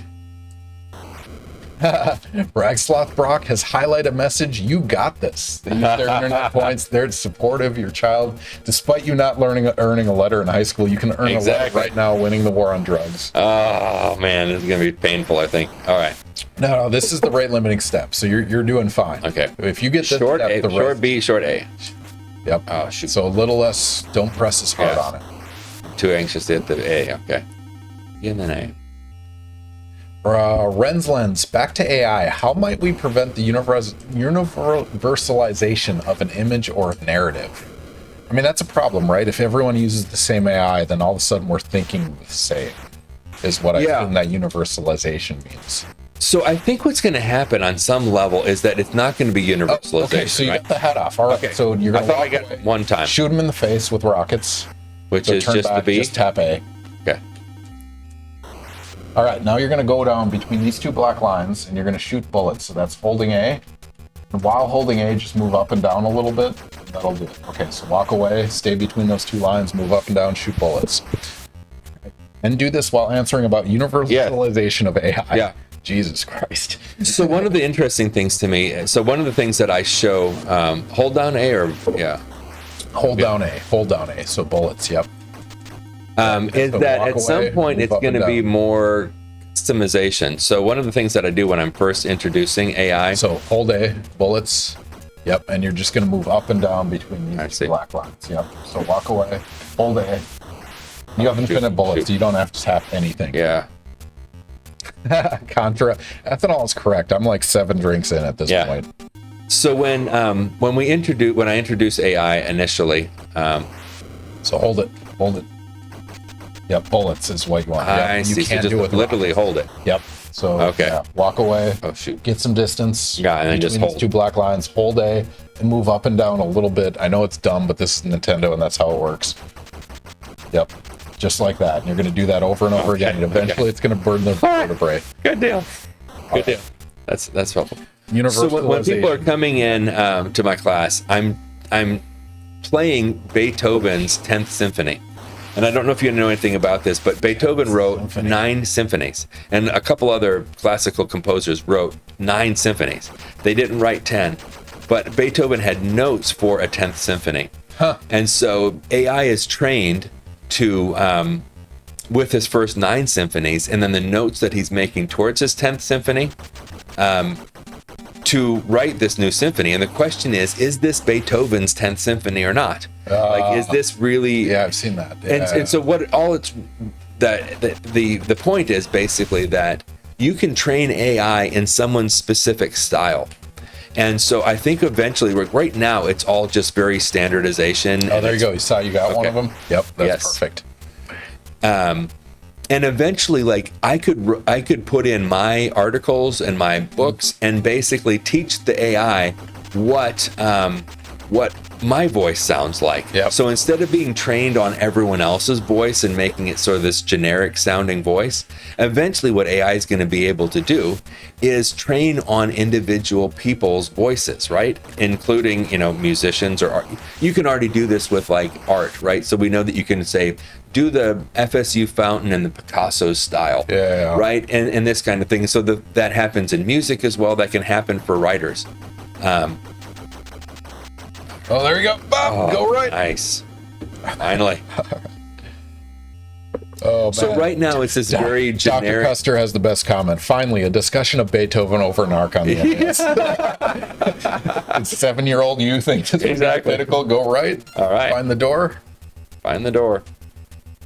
So eventually it'll be more customizable. Right now, the problem is it's so standardized. It's so like American White English and that kind of thing, where pretty soon you're going to be able to customize it toward your particular style. And if you have enough data to put in, you're going to be able to train it to sound like Jason Custer. You're going to be able to train it to sound like, Ken Hansen or Michael Neal. And so you have to write enough. You have to have enough music. You have to have enough art or whatever it is in order to actually customize it to your own style. But right now the style is very generic. I don't think it'll remain generic forever. It's a lot of initials this evening. Woo. Congratulations, you won the war on drugs. You did my it. thumbs. $3 trillion wasted when Michael Neal could just play NARC on the NES and we would solve this problem. So tell me my time. How bad was it? 22:31. Okay, so it's not the worst. That puts you in the top 20, I'm guessing. Okay. So I'll take that any day of the week. That was really good. Any you got day the of the head week. off very quickly. So, oh my God, Ragsloth redeemed 2 Trachea drinks. That's your song. Just did one, so I'll just do one more. Yeah. He's got to drive soon. Oh, man. Cuddle Puppy, quick question. We have about 3 minutes left. What textbook do you recommend for your field of study? So this may be somewhat controversial. I haven't used textbooks in a long time because of intellectual property and the Teach Act and the cost. So I PDF and I follow all the laws to make sure that I'm within the bounds of legal and ethical standards.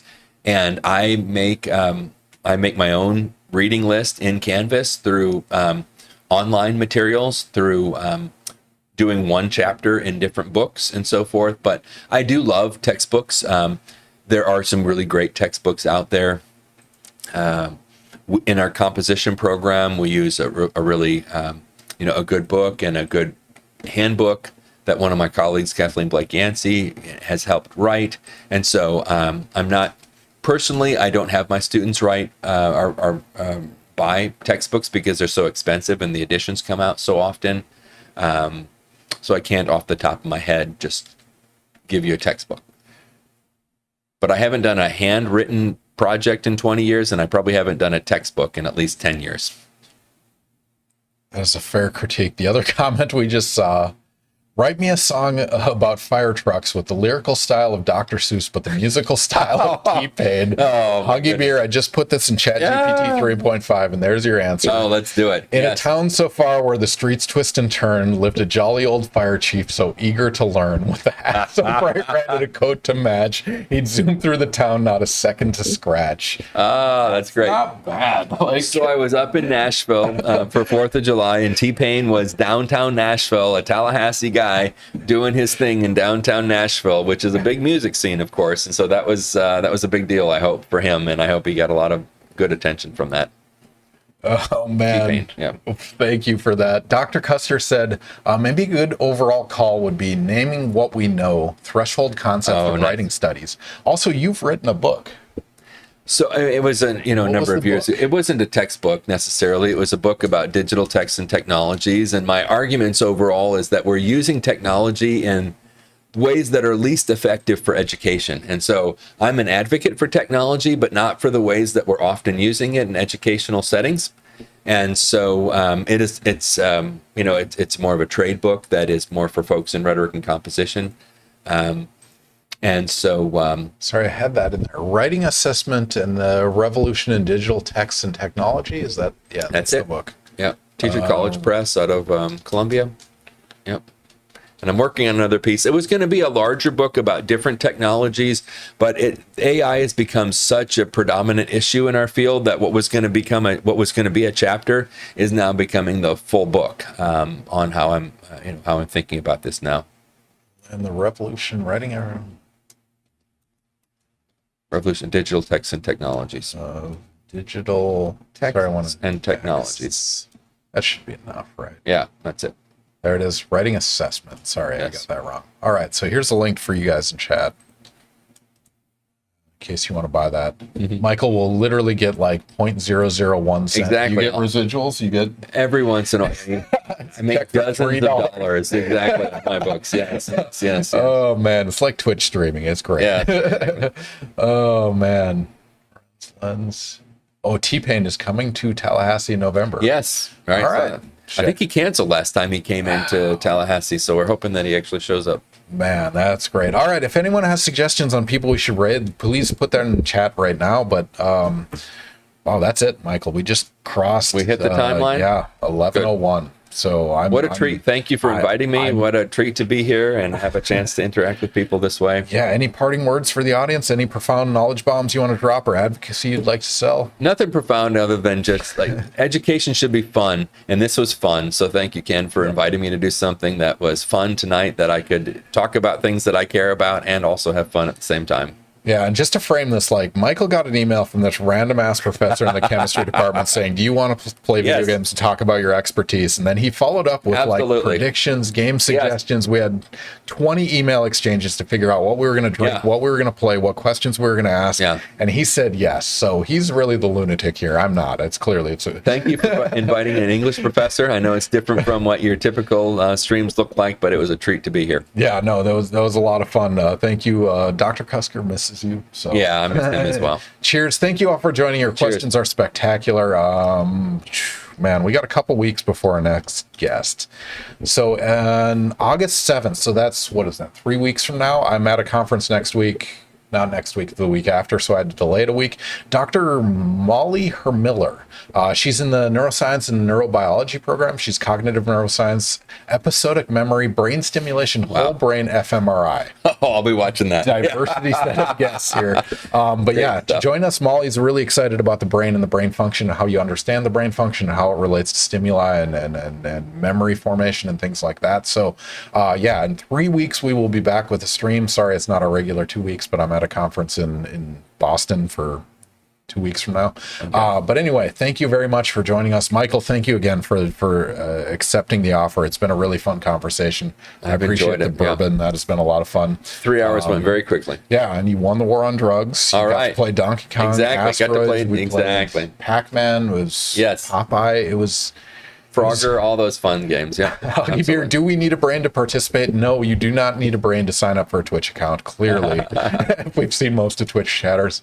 Stick around, we'll raid some kind of educational streamer, but thank you as always, guys, for showing up for chat. It's been a lot of fun. Michael, thank you for joining me. Thanks for having me. It's been a journey. We've talked about a lot of different things. Stick around, we're going to raid somebody, and yeah, we'll lend some viewers to another streamer. So thank you all, and we'll see you guys in 3 weeks.